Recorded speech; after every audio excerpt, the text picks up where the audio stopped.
Imagine this banana is a Byrna less lethal launcher, capable of shooting rock-hard kinetic and tear gas mixed with pepper chemical irritants. The ammo can incapacitate an attacker from 60 feet away without causing death. This Byrna less lethal launcher is legal in all 50 states. No permits required. Over 600,000 Byrna pistol launchers have been sold to government agencies, law enforcement agencies, and to private citizens. Do you want to know what the Byrna less lethal launcher looks like? Visit Byrna.com. How we doing, Boise State? Woo. A lot of energy today. Great to see you guys. You know how it works? I'm out of breath after that. If you disagree, go to the front of the line. Are we at elevation or something? My goodness. If you disagree, go to the front of the line. We'll have a great chat. And great to be here at Boise State University. Go Broncos, everybody. First question coming up. Charlie. If you were 5 inches in Elon Musk and Trump was 5 inches in you, which way are you moving? Which way are you moving, Charlie? Is that your question? That is my question. If you were 5 inches in Elon Musk and Trump was 5 inches you, which way are you moving? Thank you for your question. Which way? These are the pressing matters we want to know answers to, Charlie. You waited in line to ask that question. All right. You, Charlie.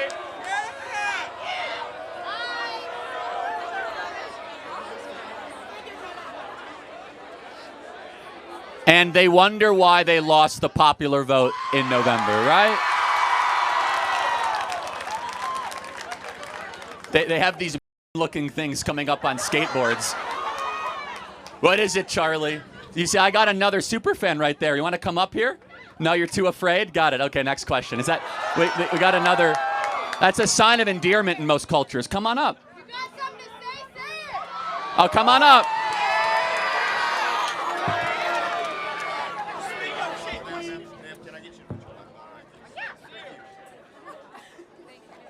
So why do you care so much about other individuals living their lives? Why is it affecting you? Do you have something up your ass or something? Well, I could throw that right back at you. Why do you care so much about what I have to say? Because you're affecting other people's rights. You're taking away people's choices. You are hurting people. Read the Constitution. What rights am I taking away exactly? You're trying to take away gender-affirming care for individuals. You are affecting abortion rights. You are hurting people. Got it. So what is a woman? What is a woman? It's what people identify as. It's a gender. Sex is different.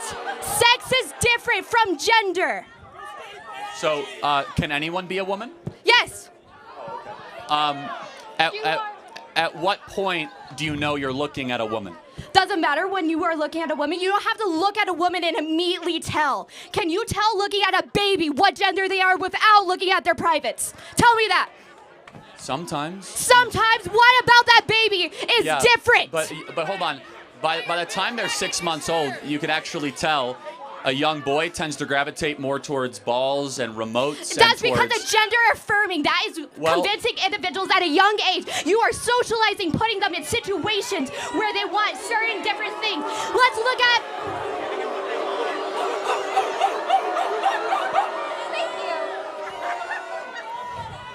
So, let's say you were a little kid and your parents taught you to like pink. Let's actually look back in time. Pink actually used to be a male color instead of blue. In what world? Actually, in the 1920s. So you say that I'm here to take people's rights away. Yes. That is your main contention. Yes, because you are affecting the LGBT. You are affecting women's rights. If I was pregnant, oh wait, let's go back to this. Abortion is anything. If I had a cyst on my uterus, that would be considered an abortion. No, it's not. Yes, it is. No, it's not. Yes, it is. Look at, okay, anything that is evolving the uterus. Well, no, in order for it to be an abortion, it must be a human life. No. Anything that is evolving the uterus and you have to get rid of it, it is considered abortion. No, that's yes, not how that's not how it works. So again, you say I'm here to take rights away. Yes. Do you agree life is a right? I feel like if it's a clump of cells, then it's not alive. No, but let's go back. Do you think every human being has a right to life? depending on how many weeks. But let's. So wait, hold on. Who's no, trying to take no. rights away? I want to protect the rights of all human beings. You call them a clump of cells. Who's trying to take rights away? Exactly. So when is it a human being in your mind? When is it a human being in your mind? Well, it's not even on my mind. Human development objectively begins at conception. At conception. So even if I had a miscarriage, what are you going to say about that? It's a tragedy. It's a tragedy? Yes. Okay, then let's talk about, like, what if it's affecting the woman or anybody who is pregnant in this situation? What if they're going to die and they have to get an abortion? That's the only way they're going to live. Are they going to be over? Well, hold on. Just so we're clear, that's only a couple thousand cases a year. No. And so, yes, it is. Have you seen how many individuals have already died because they haven't been able to get abortion care? Abortion in the life of the mother can be put aside as something that needs to be considered. However, it's not always necessary. But let's talk about the main thing, because there's over 1.5 million abortions every single year that don't involve rape, incest, or life of the mother. Yeah, 1.5 million. Yes, but let's just ask you a very simple question. When does human life begin? When does human life, in my personal opinion, is going to start around the second trimester, a little more farther along. But let's get to this. Most individuals that are having abortions are going to be mothers that cannot afford it. They usually have already 2 to 3 kids and a lot of time. So it's acceptable to be able to murder your young if all of a sudden you don't have the money to support them. That you can murder your offspring if you're poor. So in the first couple weeks, even though it's still not fully developed, doesn't even have a heartbeat, doesn't even have brain development activity. does not equal dignity. A human being is a human being regardless of the process of development that it is in, period. And so who's trying to take rights away? I actually want more human beings to be born. Then why are you affecting LGBT? Well, hold on, we're talking. Let me finish on abortion. I want more human lives, which, by the way, hilariously, would be more women would be born, because the right to life is paramount. You're trying to take rights away because you're okay with the massacring of little humans. Back to LGBT. It's been going throughout history, though. Abortion has been a big thing for a long time, and it affects people, and it hurts people. So has murder and slavery and child sacrifice. That's completely different. No, it is murder. Okay, so let me ask you a question then. Define what is murder. What is murder? Are you going to be talking about first-degree murder, like homicide, like going and having the intent to kill? Having the intent to kill somebody, but I'm just saying a clump of cells. Right? Yeah, but a clump of cells is different. Well, hold on, time out. If it's a clump of cells, what species is it? What species is it? Yes. What species? It depends. Whatever's going to be pregnant, whatever you're trying to abort. Is it a Homo sapien, a crocodile, or a raccoon? Which one is it? What species is it? Oh, wait, so if it's a human clump of cells, then it's a human life deserving of human rights. And the first right is life. And so you could call it a clump of cells, which is dehumanizing language, but I'll go back to this. Ironically, you're the one that is actually intruding on human rights. We're the one protecting human rights. But you're trying to get rid of the option so people can have rights to their own body. If someone does not want to have a child, they should not be forced to. Oh, wait. If we're going to be doing this, then what are you going to do about the children in the systems that have been being assaulted, that are being hurted? Put more money into the system so people can actually get adopted, or actually other things like that. Okay. Again, none of that is relevant. No, because you want more babies to be born. What about people that can't afford them? They have to go into systems. How many people are on the adoption waiting list? Yeah, want to know how many kids actually get adopted? How many kids that go into systems or are being fostered, that get assaulted, that get hurt? Are you going to be helping those children that get f***ed over by this system? So there are 2 million people on the adoption waiting list. There are 1 million abortions every year. There are twice as many people that want to adopt than discarded children every single year. Now, I have to go back to a fundamental question, though, which I think is very important. Human development objectively begins at conception. You say it's around 2 trimesters. Can we agree that every human being, once your DNA is formed, you should have the right to life, the right to live the life the way you want to live it? Can we agree on that? How many weeks are we saying? No, I say, again, once we can acknowledge. So, like, once the sperm is inside the egg? Correct, yeah. No. Once the sperm is inside the egg in the first, couple of days? No. Well, okay, but let's go through that. isn't that when your DNA was formed? Yeah. But then aren't you fundamentally at its core, you are the DNA is your blueprint for your life. That's who you are. It's a unique marker. It's my DNA, yeah. Yes. So if it's not your DNA, why is it your choice? Why is it my choice? Yes. If it's not your DNA, why do you have a choice to eliminate it? I don't it's have. up to the individual that is having them inside of it. Oh, okay. It's their body. I don't care if it is like a few weeks because that is not a human being So life yet. Because outside of rape, that individual cannot survive without the mother or who is ever pregnant. Therefore, again, so let's get down to this because I think it's very important and a good way to end this question, which is outside of rape, how did the woman get pregnant? Outside of rape, so we're not going to be talking about incest or other individuals like that, because incest is not only just rape or other situations. How about if I say? Let's talk about how eggs that get mixed up in clinics. How about if I say I'm okay with abortion for rape, incest, and life of the mother? Let's make it illegal in the other circumstances. Would you agree? How are we going to be able to term that all the time, though? Because what if it wasn't consensual? What if the individual was drunk, but they're married? Let's say they're married and they got raped. You can get a rape. Again, you keep on interrupting me, but you can report rape as a crime. You can also do a blood test to find out if it's incest. But 99.9% of all abortions are not rape and not incest and not life of the mother. How did that woman get pregnant in those situations? Did she just walk through campus and it just appeared and all of a sudden a baby is in her uterus? Or did she do something to decide to potentially have a child? Sex. But also contraceptives sometimes don't always work. So, but hold on a second. Shouldn't you take responsibility for your orgasms? I don't think most men can make me come. I'm going to be honest. Oh, okay. Well, again, outside of that statement, I'm not even sure how to take that, to be honest. You brought up orgasms. Okay. Shouldn't you take responsibility for the sex that you have? I mean, if I was wanting to have a child and my contraceptives, I didn't use any contraceptives and I wanted to get pregnant, sure, I'm taking responsibility for that life because I wanted that life. But let's say I was having sex and my contraceptives didn't work and I got the chance of getting pregnant. I am not having that child.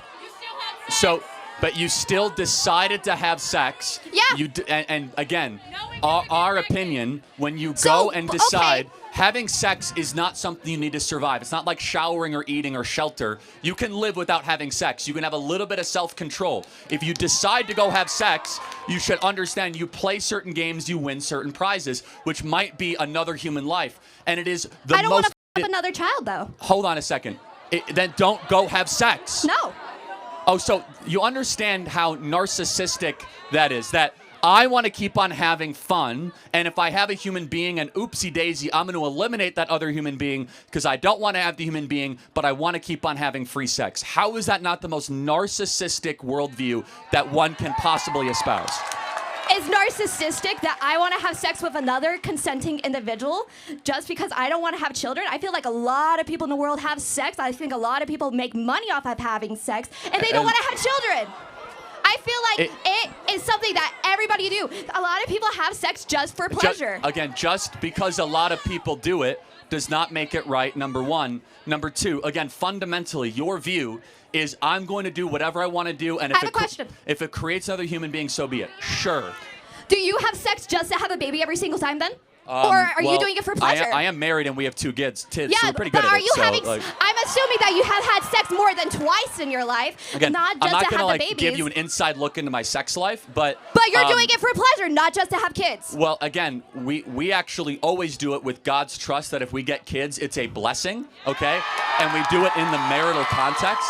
Again, you also are in a position where you can afford to have children. You are in a position where you are not the lower class. How about this? How about we have the maturity and the sophistication? Again, you keep on using words children and baby. Let me ask you a question. When someone is celebrating a pregnancy, do they call it a clump of cell shower or a baby shower?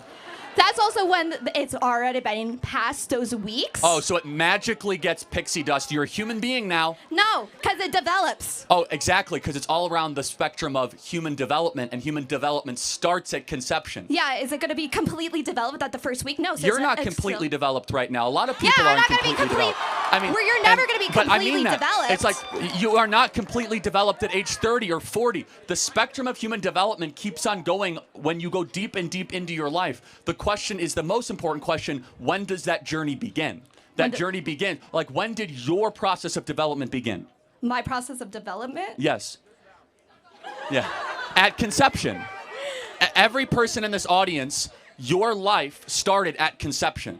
And your own DNA, from your eye color to your hair color to your height, from your likes and your dislikes, whether you're an introvert, you're an extrovert, all of that was coded into your deoxyribonucleic acid at the moment that you were a zygote. And so that human deserves constitutional and human rights. And again, you came up here with the accusation saying, I am here taking away people's rights. You are. Again, so You are affecting LGBT rights right, and so abortion rights. You are affecting individuals that can't always speak for themselves. Got it. So again, I think we have gone through this plenty of times. I want to get to the next question. Okay. But maybe we can get to some. I'll burn it. You'll burn it. Okay. Maybe we can get to some approximation of an agreement. Can we agree? No. Oh. Can we agree on? I will pray for you this Holy Week. Thank you for your time. Please don't ever pray for me.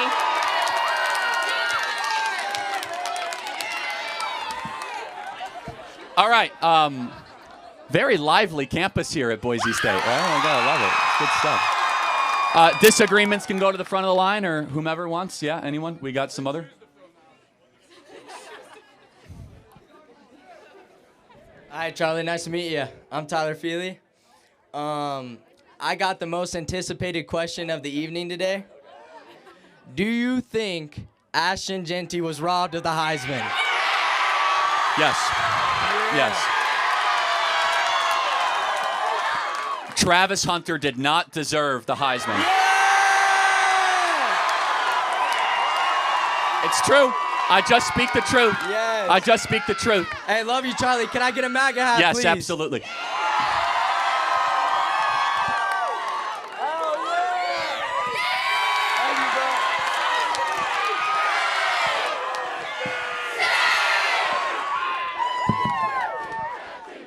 All right, who's up? How's it going, Chuck? Good to see you. Long-time fan, really huge fan, massive fan. You want to say it one more time? Big fan of you, Chuck. I know we all are. I had one question for you. I was wondering if you would stack donuts on it and how many you could do. Scared of the mic? Thank you for your time. Thank you for yours. They wait in line for just the vulgarity. Again, exhibit C of why we won. Okay. How you Again, doing? this is why no one should give money to Boise State. They're just producing these garbage social left-wing activists. Just ridiculous. How you doing, Charlie? I'm Dylan. Nice to meet you. I'm a proud Catholic, Hispanic American, and former Turning Point U.S. member at Utah Tech. I agree with you on a lot of topics like the Second Amendment, traditional values, and standing up to stuff like white liberal ideology and their agenda. But Let me one guess, of the you're going to disagree on Israel. No, economics specifically. Oh, okay. I recently went to the Bernie Sanders rally. I know you guys don't like him. I didn't fit into the crowd, but I agree with him when it comes to economics. I don't support any of his social stuff, but what he said about the rural working class hit home. In rural Idaho and other parts of America I've lived in, people are drowning in medical debt, working 2 jobs, falling behind when billionaires keep winning. You say universal health care is socialism, but countries like Poland, Hungary, Croatia are socially conservative, pro-family, pro-border, and still manage to support their people with health care and better wages. So how do you defend American economic system that leaves behind working class conservative people for this movement you claim to fight for? Fine. Great question. So in Idaho, would you say that you guys have some native reservations in Idaho, right? Yes. Or would you say that they have great health care? No. They have universal health care. Actually, paid for by the taxpayer. Do you think the VA is a good model for how healthcare should work? No. That is universal. Think about it. The VA is government doctors paid for by taxpayers. Any veteran can go. The VA is the least favorable health care in the entire country, and it is universal health care. So you need to tell me why you think we should have more of Native American reservation health care and more VA health care, because that's what Bernie Sanders wants. So make your case. I basically just want universal health care. No, the VA. So don't interrupt him, please. Like, you want more health care like the VA. It doesn't work. There are waiting lines. The quality of care is very low. The complaints are through the roof. Bernie Sanders wants our entire healthcare system look like the VA. Defend it.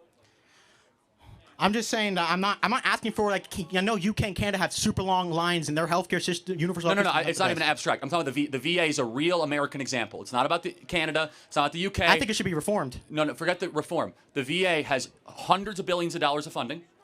It's taxpayer funded. The veteran pays nothing. They go there and it's all paid for. That's what Bernie Sanders wants, and it's largely a catastrophe.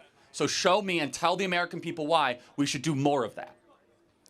I think we should have a new system, though. Okay, but it's not a new system. Bernie Sanders wants the VA for everybody. I want you to know what you're advocating for when you say that you want Bernie Sanders health care. You want the VA. Okay? Here's what we want.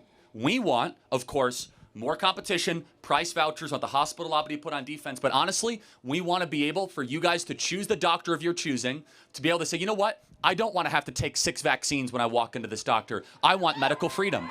Where in the VA or in a government-run hospital, you must take those vaccines. There are no exceptions. I do believe in some type of privatized healthcare, but well, I think then you don't believe what Bernie believes. The government should support that. Well, hold on. So more affordable people can afford that. By the government, you mean the taxpayer. So then, therefore, you mean higher taxes for working people. Because every time socialism is tried, every time it is taxes on more working people. He might say it's more taxes on billionaires. He might say it's more tax on the rich. It's everyday carpenters, welders, police officers, and people that work their hands that end up paying more in taxes. I'm starting to be a CNC manufacturer. Great, so. And Bernie Sanders will raise your taxes. That's the fact. And you know what Donald Trump is fighting for right now? And Bernie Sanders doesn't have the courage to vote for it? No tax on tips. No tax on overtime. So let's talk about you. No tax on overtime. What would that mean for your specific industry? A big, big, big income boost for your family. Massive, in fact. Yet Bernie Sanders won't even vote for the Trump tax bill that will have no tax on overtime. And the no tax on tips does sound good because I do also work as a bartender at a restaurant. So let me ask you a question. Hold on, I got to put you on defense here. Last night at the Bernie Sanders rally, 12,000 people, did Bernie Sanders say once that we should have no tax on tips? No, I haven't heard that. Well, because he doesn't care for the working man. He cares about hating the rich. It's not about helping the poor. It's about smashing successful people, which is against everything we as Americans stand for. It is about, we're going to fight the oligarchy by 2 people that have never built a business or signed the front of a paycheck in their entire life, AOC and Bernie Sanders. It's so easy to say, we're going to tax the rich. We're going to hate the rich person. Yet who are the people that have the businesses, deploy the capital? Both can be equally true. Where the middle class grows and we respect capital flows. What Bernie Sanders wants and what he exhibits is a philosophy built on greed and envy and forced wealth redistribution. Yep, and the last question I was asked about is abortion. I have my own unique stance on it. I personally think only biological women should vote on abortion ballots. Yes! Biological women. Yeah, we would still get crushed, but no, I don't think that's a good idea. But if they majority vote for a complete, total abortion ban, even if it's against rape, incest, or life of the mother, I would allow that. I'll be fine with that. Okay, I disagree. I mean, first of all, the baby is half the man's as well. Let's remember that. That fathers have rights that are forgotten in the abortion argument. Secondly, it's a public policy debate. But us getting involved makes us look like we are the stuff that they say about toxic masculinity. That gives them excuses to make us look like that. Who cares how it looks? We care about how things are and how it is. And to have like sex-segregated ballot measures, I think is honestly really repulsive and offensive to what it means to live in a democratic constitutional republic, small d democratic. Saying like only women can vote on abortion matters? That's like saying only men can vote on whether or not we should bring back the male-only draft. Like, no, that doesn't make any sense. Okay. Yeah, but that's just how I feel as someone who has abortion. And I'm pro-life and a Catholic. Okay, but that's just how I feel. But I want you, and you came here in good faith, I want you to understand and study deeper how sinister Bernie Sanders' economic philosophy is. He panders to people that quite honestly are suffering economically and promises them free stuff and that we're going to take away all the wealth from the rich people. It's not that simple and it's not that easy. And every time his philosophy is tried, It results in the degradation of a society, the downfall of innovation, the entrance into the second and the third world, and sometimes even outright murder in concentration camps and over 100 million people dead. Again, I have to get back to this. Who would you rather trust to design a prosperous economy? How do you know Donald Trump and Elon Musk are not just keeping money for themselves? They're both billionaires too. But like, I'm just saying. See, but hold on. Let me ask you a very blunt question. Have you ever met a billionaire? No, I haven't. haven't. Hold on. How do you know how they think then? No, you've never met a billionaire. How do you know what they do? Bro, you don't. There's a history of Donald Trump hold being on, no, a forgot the businessman, history. man. He wants to run hold on, this is an like important thing. It's easy to hate that which you don't know. It's easy to crap on those that you actually not talk to. Because that billionaire, let's take Albertsons, for example, that named your stadium. Albertsons employs tens of thousands of people in the state, and good on them for doing it, to make sure that you guys can get the groceries you need to feed your family. But guess what? He became a billionaire because of it. But you know what? He should become a billionaire for the people he employs and the risks that he took, and also the good that has done for this city and the charity that's been back to the community here. Let me talk to Donald Trump personally to see if you're correct or not. You said billionaires. Again, I could go through Trump or Elon Musk, but how about the other? You have Melaleuca that's also that named the stadium. You go after billionaire after billionaire. You know what you find? Someone that had a really good idea, that was able to risk it all, that probably employed over 100,000 people and made a lot of other people rich. The question should never be, how do we take money away from people? That's easy. That's theft. You do that when you're 3 years old. The question that society has to answer instead is, how do you create wealth? That is a much harder question. When you go visit sub-Saharan Africa, they're trying to figure that out. They wonder why we're able to have buildings as beautiful as this, and why we're able to have, the standard of living that we enjoy in America. And the answer is because we have market principles where entrepreneurs can take risks and are able to get a reward at the end of it. Now, should we ever get to a place where the middle class is shrinking to such a great degree? No, that's why Donald Trump's agenda is to first and foremost rebuild the American middle class, not necessarily pander to the elite interests. And let me close with this, just as a point. The wealthiest counties in America almost all vote for Democrats and vote for Joe Biden. The Democrat Party is a party of the permanent wealthy class, where the Republican Party... I agree. I think both parties are. But hold on. But let me just... Bernie Sanders is a fraud and a fake, because as he is talking about fighting the oligarchy, everything that he would do would crush innovation, crush entrepreneurship, and not actually help the American middle class. And this is why. He refuses to stand with Donald Trump every time he does something good that would actually help middle class workers. Final thought. But that was true about Donald Trump. Rural towns wouldn't be dying. Donald Trump gave cack touch the corporations that hired Goldman Sachs elites and didn't touch the wage system. The working class got slogans and sweets, while the billionaires he called out got richer. That's not draining the swamp. That's filling it. When Trump was there for 4 years, rural America actually saw more wage gains than urban America. For 4 years. From Obama's economy. Hold on. That's rubbish, man. The next president inherits the economy based on what president? First of all, that's such an oversimplification, sloppy, and shallow analysis of how economics works.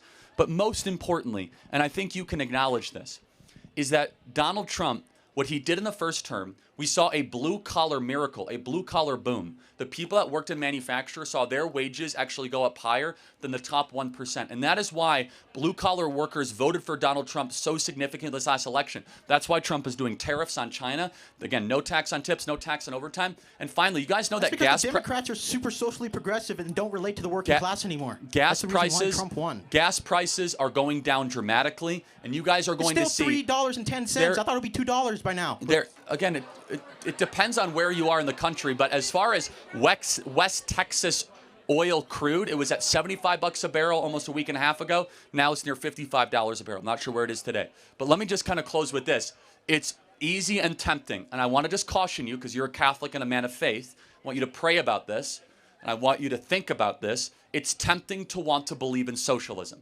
It is a fact that socialism, before you get to the second sentence, socialism violates 2 out of the 10 commandments. Thou shalt not covet, and thou shalt not steal. So what about the Eastern European countries that have this Zionist socialistic... Well, let's talk about it. Like Hungary, Poland? Yes, Hungary is very socially conservative, and they have some socialist, ideas. Let me ask you a question.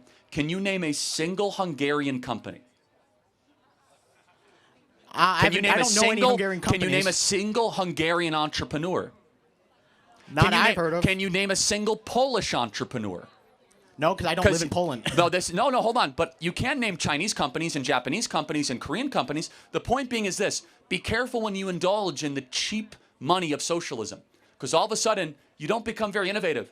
You don't lead the world in AI or tech or in the top companies. And so, yes, okay, yeah, we could redistribute the wealth and become a mediocre country where wages kind of stagnate. We're no longer a free society where people flock here to start businesses. I think that's radically dangerous.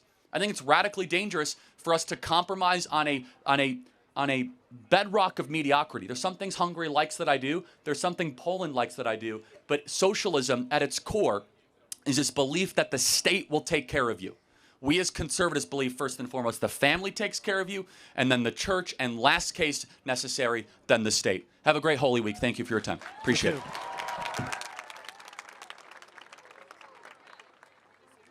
Hi, Charlie. I'm Aiden. Just want to start by prefacing a couple things. I'm sorry about those first couple people, especially the second one. That's absurd. You don't have to apologize to me, but yeah. Well, I don't want that to be how we represent Boise State, because that's not how I feel like we represent Boise State. So, and then just a couple other things. I'm just kind of getting into politics, but I do have a disagreeing point, and I wonder if you can fill me in on some things. So, as you know, we get a lot of our imports from Canada, like semiconductors, microchips, oil, Mexico, fruits and vegetables, and, you know, pharmaceuticals from China and Avocados India. from Mexico. Avocados. There you go. I'm wondering if you think it's a good idea what Trump's doing in imposing all of these tariffs at once, rather than maybe taking a couple years to build factories and train workers to gradually improve domestic production. Yeah, just wondering your thoughts on that. First of all, we're in the midst of a 90-day pause. I think that was prudent. All of the tariff energy, in my opinion, should be focused on China. We are far too reliant on China, from lithium ion to rare earth minerals to vitamin C to vitamin D. We make no vitamin C in our own body. You need vitamin C literally to live. China has cornered the ascorbic acid market, which is vitamin C. All of the tariffs should eventually be focused on China. That I completely support. Canada, Mexico, we need better deals. We should not be reliant on importing electricity from Canada. At any time, they can shut you off. Now, I fully acknowledge that a trade deficit in and of itself is not necessarily a bad thing. Do you know when a trade deficit is bad? When that other country can shut you off from trading. That's really bad. And that's what the Chinese can do. You become a vassal state, Well, that's what they are doing right now, right? Exactly. Yeah. And so that proves the point, actually. That proves that we are too reliant on them. Rare earth minerals, we need to mine them again. We need to bring industrial manufacturing jobs back to this country, which I'm very hopeful that we'll do. Just today, we saw Toyota and Hyundai announce multi-billions dollars of investment. NVIDIA yesterday announced a $500 billion investment in the United States of America. Donald Trump has brought over $2 trillion of investments already back to this country. And tariffs as a leverage tool are largely to thank for that. Yeah. So then why have they kept getting paused and paused and paused and rethought over? What's the deal behind that? Why can't we just go through with it? Well, the Chinese ones are not paused. That's important. Understand that. So the Chinese ones are not paused.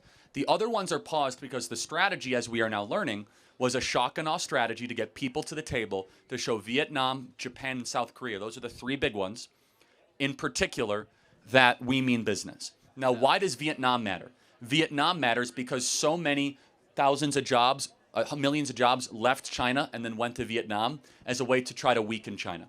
And so, in my opinion, I like tariffs, the forcing function to bring people to the table. Yeah, I see your point, but when tariffs were created, the whole point of them was not just to make money and conduct business. It was to promote domestic production. Well, there's three. You're right. Sorry to interrupt. So there are two stated goals of tariffs. Trump has invented a third. So the first stated goal of the tariff is to create tax revenue so that the government can be funded. The second of which is also kind of national security, to protect industry. Yeah. Trump has invented a third. It's used as a negotiating tool. Unfortunately. Well, I think it's actually fortunately. Look at how great these deals are that are going to be brokered. You'll see these countries would not be coming to the table nearly as fast or as focused if it wasn't for Trump slapping tariffs on them. So thank you for your question. Do you want a hat? Yeah, sure. Okay, thank you, man. Appreciate it. Thank you.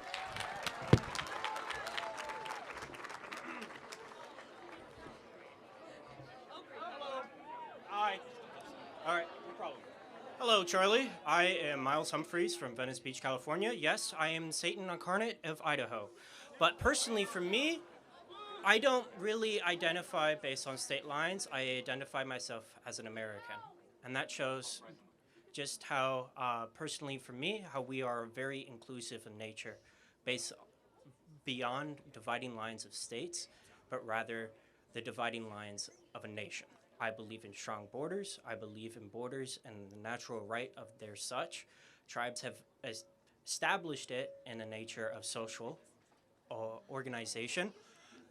But I personally believe that due to Trump's policies and due to his language and the character that he has personified, it is making America look indifferent to the rest of the world, to go against American values of treating everybody neighborly and equally based on the Christian values that we were founded by. So I just wanted to ask you, is that only just one side of the perspective, or is it a coin where there's another face to it? Okay, so you say neighborly. Let me ask you a question. Okay. Has Mexico / the drug cartels, have they been neighborly to us? No, they have not. Yeah, and so when you have 100,000 people dying of drug overdoses in your country, Correct. a lot in Idaho, by the way, a lot of drug overdoses in Idaho, way too many. I think that calling them out for what they are as a foreign terrorist organization is appropriate. Okay, all right. So, but to me, calling them out as a foreign terrorist organization, is that just the whole of Mexico, or is it just the individual of those participating in those You got to use it. activities? You have to use examples of what you are criticizing Trump of, but Okay, all right.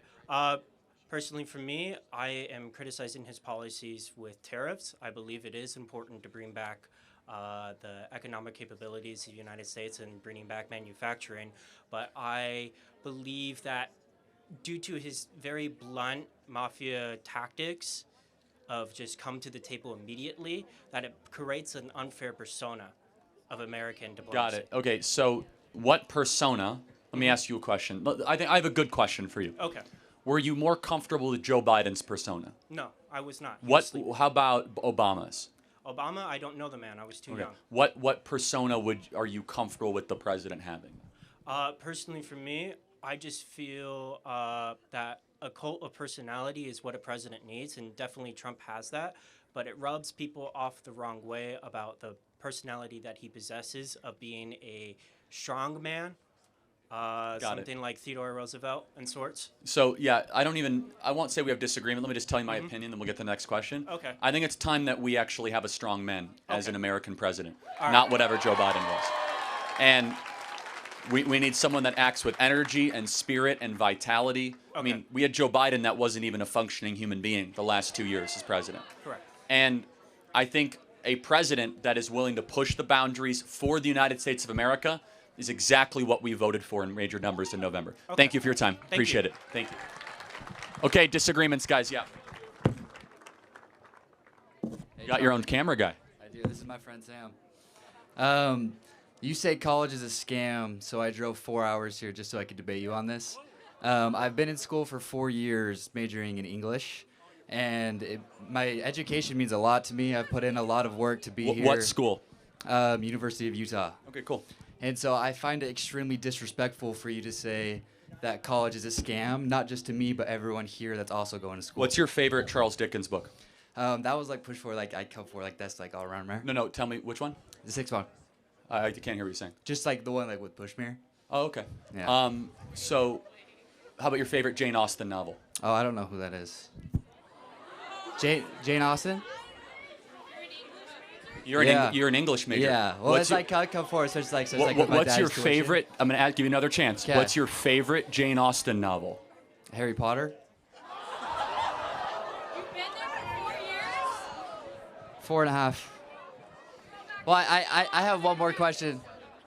You are proving that college is indeed a scam. Okay. Well, my dad paid a lot of money so I could go to college, and I just think what qualifies you to say that college is a scam? Just to get views on TikTok. You almost had me for a while, but no, obviously you're being a troll, and that's fine. Yeah, look, college is a scam. Half the people in this audience, if they get a job, they'll get a job that doesn't require a college degree. For half the people in this audience, going to college is completely unnecessary. The vast majority of the jobs that you're going to enter into are going to be replaced by robotics or AI, unfortunately, in the next 5 years. And so you go to college a lot of the time to study things that don't matter, to find jobs that don't exist. Do you find it's like push that is like Come For like with Pushmere? I can't. To Pushmere. Yeah, not sure what you're saying. Is that Come For like switch like for like with the education system? Yes. Why? Because again, I can't tell if you're being a comedian or not, so I'm trying to sense. But if you are actually I'm serious. So you are an English major. You don't know who Jane Austen is. Correct. Yeah, exactly. I mean, like, she's one of the most important writers in the history of Western civilization, and like without a doubt. Just because I go to school doesn't mean like you're getting an English degree. If you're that is like push like what is like somewhere right here. No, if you're getting, I can't. All right. Thank you for your time. Sorry, I'm just mumbling. Yeah, I know. Will you sign my shirt? I'm good. Thank you, man. Thanks, Charlie. Thank you for being here. Hey, Charlie. Okay, I have a real quick question. Just a little bit of preface. I'm going to get straight to the point, but I need to start with the first question. You love the Bible, correct? It's the Word of God. Exactly. Okay, perfect. Perfect. Yes, exactly. So I'm just here not necessarily to debate, but more to understand your line of reasoning. I want to understand how when you practice and preach religious governance and issues like that, as with your abortion and status on gay marriage, why don't you also support things like free lunches for kids? The Bible over 2,000 times mentions it, helping the needy at every instance, and that if you don't help the needy, you are not doing the word of God and he will not help you. Yeah, great. Did I mention the Bible once in my abortion argument earlier? Okay, I don't know. I'm just thinking No, you didn't. I just want to be clear, though. But I'm just thinking of what I've heard before. Sorry. No, but I do believe it's the Word of God. Of course we should help the needy. Can you show me a specific verse where it says make sure you pay a bunch of money to the government in taxes to help the needy? I would say specifically that I think as Christians, it should be the number one priority to find a system that works to make sure that every single person is fed. And I think it truly, if we're looking at the Word of God, you have to look at the fact that you should go through every cost yourself. As the Bible specifically says, I can pull up a verse on my phone right now that says specifically in the Bible that you should feed the needy at the cost to yourself. You should help those in needy at cost to yourself. If it's a couple pennies out of my tax dollars to feed those don't have food, I think that's a Christian obligation of the government to fulfill. But no, that again, it's never biblically obligated to use the state to do that. Okay, the church should do that. Okay, perfect. And that's so I personally give a fair amount of my tithes and my donations to local churches to help do these things, and I hope everybody else does that as well. Okay. And in fact, I believe you. To the meat of my question, if I could get more to the meat of the question, then. So why do you think there should be some policies that should be governed at the state level, but then not other policies when it's sort of governed like this, when it's specifically over 2,000 times in the Bible? Right, so we go back to the Constitution because that's our core governance. So if it's in the Constitution, it should be there, such as border security, national security, printing of money, the Treasury, enforcing of interstate commerce, Department of Justice, those tariffs, collecting of duties. However, the government providing food to its citizenry is not in the Constitution, and it should be a last gap effort. And I suppose the question is, I don't know if you're a Christian or not, and if you are, wouldn't you say it's better for churches to feed people than the government to feed people? Yeah, okay, so I am a Christian, and I do think that by any means necessary, the number one priority of every single citizen in society under Christian values, as you like to preach, should be to help their fellow man, to help them feed, help them get clothes, and help the needy. And I think that out here preaching, if you think that the government is a means of, at the end of the day, it's inevitable, the government is inevitable. And I think that we have to have that means that has such a mass scale of outreach to help feed people and to help give them their needs. I think that churches, they lack a lot of central organization that the government has to help reach out with them to help feed them. Let me ask you a hypothetical. If all the money we spend on the government to feed people went away, do you think the church would step up and make sure there's not a single hungry person in America? I think that they would try, but again, I think that the government is a unique position that as Christians we should be using to fulfill the will of God. How is the government in a better position than the church? Build that out for me. Are there more churches or more government buildings in America? Yeah, so let me actually get to that. Can the church make laws? Well, no, but the church can collect money and actually deploy it much more effectively than the federal government can. And, in fact, okay, perfect. A question then, I got on taxes. I would love if my tax dollars went to helping people who needed food. That's my argument here. Well, I think it does. Over $1 trillion a year goes to food stamps and SNAP and Medicaid. Perfect, so, and I'm glad with no, that. But actually, it doesn't help them nearly as much as you think. Let me tell you why. Because then we subsidize bad eating habits of the poor, so that the working poor is very obese, so they go buy Coca-Cola, Pepsi, and Frito-Lays. And the church is not involved, where the church would then say, hey, instead of going to the local grocery store with a bunch of food stamps and SNAP benefits, why don't you come by our church and we'll feed all of you and a much more healthy meal made by our own members, and then you can hear the gospel afterwards. That's the church in practice. What the government does, and I want you to respond, what the government does is it creates distance, and it creates separation, and it creates murkiness between the person issuing the help and the person receiving the help. What private charity and philanthropy does, as the church designed it, is it's much more relational. So there's a single mom coming into the church saying, I can't feed my kids, I need help. I would believe that every church in America would not say, sorry, we're closed here. They would say, here's our food bank. Here's how we can help you. We will cook you a meal. We will give you what you want. Where the faceless government, we've seen this in Europe, and I don't mean to go on too long about this. In Europe, the state is huge, the government is huge, and the church is small. The church does not do charity. It does not do food banks. It does very little of that because the government takes care of it.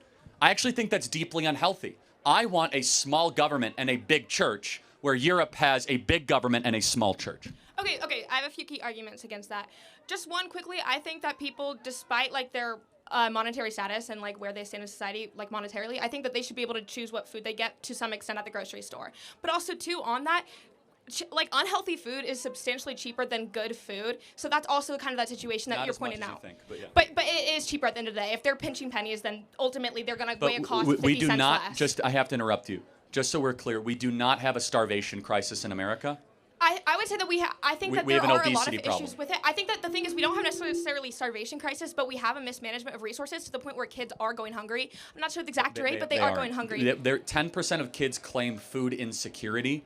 That's 10% of kids. But that means that they don't know where the next meal's coming we from. don't That's know important. what that term means. Half of our kids are clinically obese by the age of 15. Okay, so that's let's go a on to much that a little bigger bit more. problem than food insecurity. Okay. We have too much bad food being fed to our kids. Okay, perfect. On to that argument again of food insecurity, that just means they don't know where their next meal is going to come from. That's what that means. But also more on to this specifically, I think that, again, obesity can be a problem to solve. But when there are kids that are going hungry, I do think it is a responsibility of the government. Because like I said, churches can't make laws. I think that they are important, but they cannot have the outreach and the standard of providing free lunches to school kids every single day because they can't afford food. They don't know if they're going to go home and have dinner on their table. So all I'm arguing here today, again, my final question before I get off is just, do you think that you are upholding your Christian values by not holding the government accountable when the government is the easiest way to get food to people? No, I actually don't think it's the easiest way.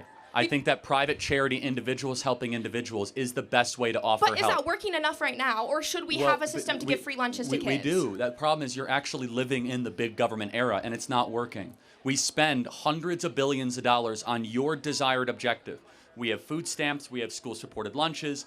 We have how widespread are those school-supported lunches? Incredibly. Can you give me any statistics? Because yes. Because I know that growing up in the state of Idaho, I never once had a free school lunch neither did anybody I know, unless it was during COVID. I will say something During COVID. controversial, and I actually don't think it's the role of the state to feed a kid at school. It's the role of the parents to feed those kids. Okay. And you might say, oh, if the parents don't have money, the parents I think have to get more and more involved to taking care of your kids.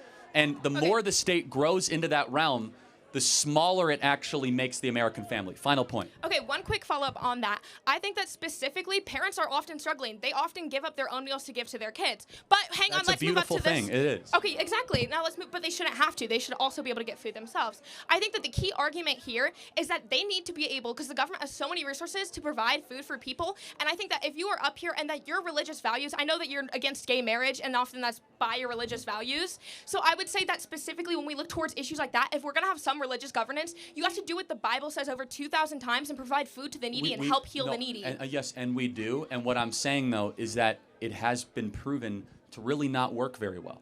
The best way to help the needy... Then do you not think it's the Christian duty then to find everything we absolutely can do to help them? Yes, and we know how to do it, and that is the local church helping them. Okay, perfect. So then do you think that also then comes from government ordinances and government support and tax cuts for the churches? Well, first of all, churches don't pay taxes. Well, that's what I meant. Like, no longer adding taxes, because I've seen those things that people want to add taxes to churches. We shouldn't. No, they're tax-exempt organizations. But again, our view as Christians and conservatives is the government doesn't do it well. The government operates by force. And the local Christian nonprofit, the local Christian church, or whatever, it does a much better job of delivering help to those in need than a big government. Thank you for your time, though. Appreciate it. You are contradicting yourself currently right there, because the government, if it's one religious way, you have to have all religious governance. But it doesn't mean the state has to do it. Thank you. I think it's the best means to make sure that everybody has food. They're welcome to come up if they want. Yeah, come on up. Come on up. Howdy, am I good here?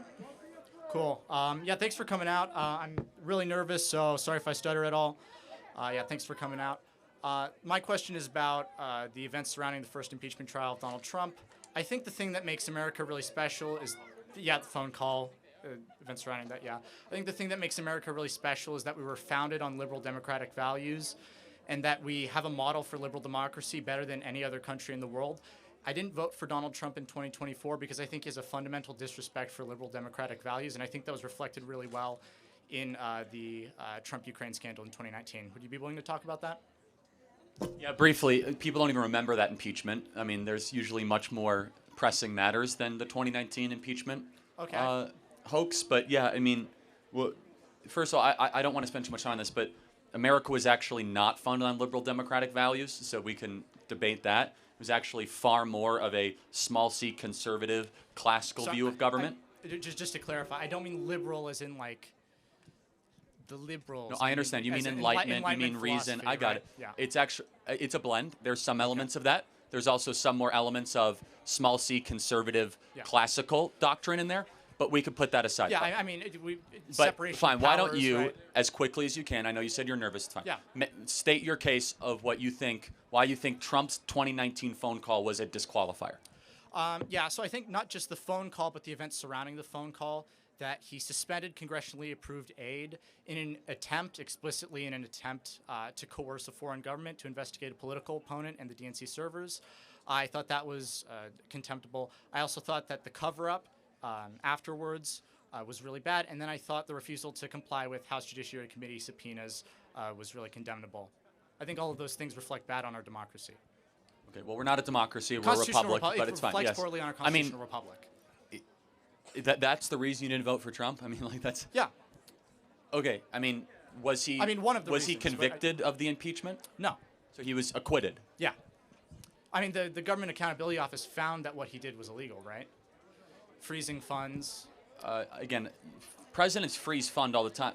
Well, under that statute, when Joe Biden was vice president, he was on camera saying that we're going to freeze Ukrainian funds unless you approve a very specific energy project that Hunter Biden was on the board of. Okay, I'm gonna just respectfully. I don't mean this in a rude way, but I don't want to really get into a whataboutism. What you're saying about Joe Biden? But it's the standard of whether we hold leaders accountable. No, you're completely right. You're completely right, and that's a huge discussion to have. It's an important discussion to have. I specifically want to get your thoughts on this impeachment trial. I completely disagree. It was it's very, admittedly, like, I'm dusty on this topic because it's from 2019 and that's 6 years ago.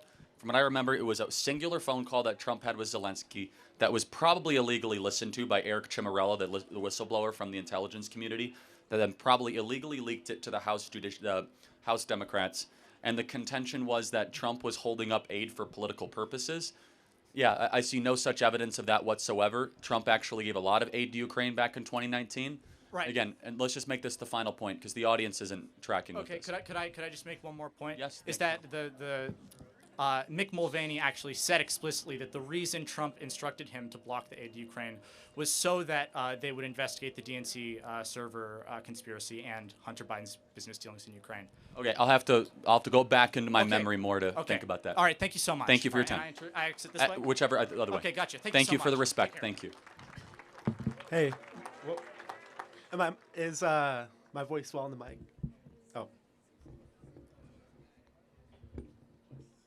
All right. So before I ask my question, I want to say that it's disrespectful for you to come on our campus and say we shouldn't get any money. After those two guys, it was. Well, hold on. I mean, I didn't. I'm a student. I said that donors shouldn't give money to the school. How that's disrespectful? Well, if you're coming on our campus, I think it is disrespectful. I mean, the first two questions I get are people that come with a awful image, making fun of me. Someone that is screaming and yelling and doing swear words. Like, that's a bad first example of what your campus is producing, right? Yeah. So maybe they're the ones disrespectful, not me. Thank you for your time. We got to the next question. Thank you.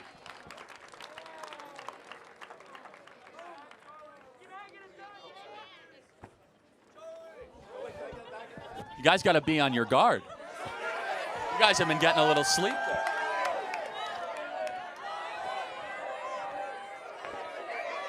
Yes, ma'am. Hi, Charlie. First of all, thank you for being here, and it's an honor to get to talk to you today. My biggest question is about the DEI bill that was just passed through the Idaho Senate. So Idaho Senate Bill 1198. Can you educate me on it? I don't know about it. Yeah, of course. So the DEI bill, it was passed about 2 weeks ago through the Idaho Senate. It is basically not allowing any Idaho college or university to have DEI programs, like diversity, equity, and inclusivity. My main question for you today is how does that affect, what is the reason for doing that for non-minorities? So why is it even a thing, basically? So DEI came out of the 1960s and 70s with this idea in the post-civil rights movement that we need to hyper-racialize how we hire and how we configure our corporations and our campuses based on race and not based on merit. So when you prioritize equity, you then will compromise excellence. And so we should strive to have institutions like Boise State or University of Idaho that are merit-based and not race-based in its admissions, its hiring, and how it actually conducts itself. Oh yeah, I totally understand. But the only people that really lose anything from this would be people of color or LGBTQ plus students. However, which that's on. I like that guy.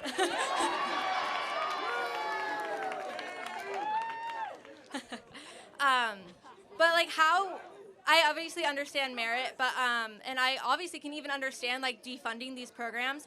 But what is the point of getting rid of them altogether? Well, because they exist to actually elevate unqualified people that might be of that skin color persuasion into certain positions. And so we should not, you are right, it might hurt certain people of color that were hired for reasons that they shouldn't have been.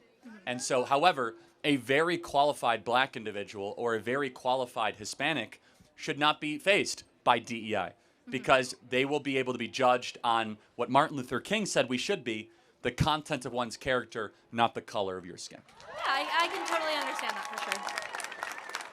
You got to go all the way around. All right. Thank you for your time. Appreciate it. Thank you. All right. Any disagreements, guys? Come to the front. Boomer Sooner, you got here.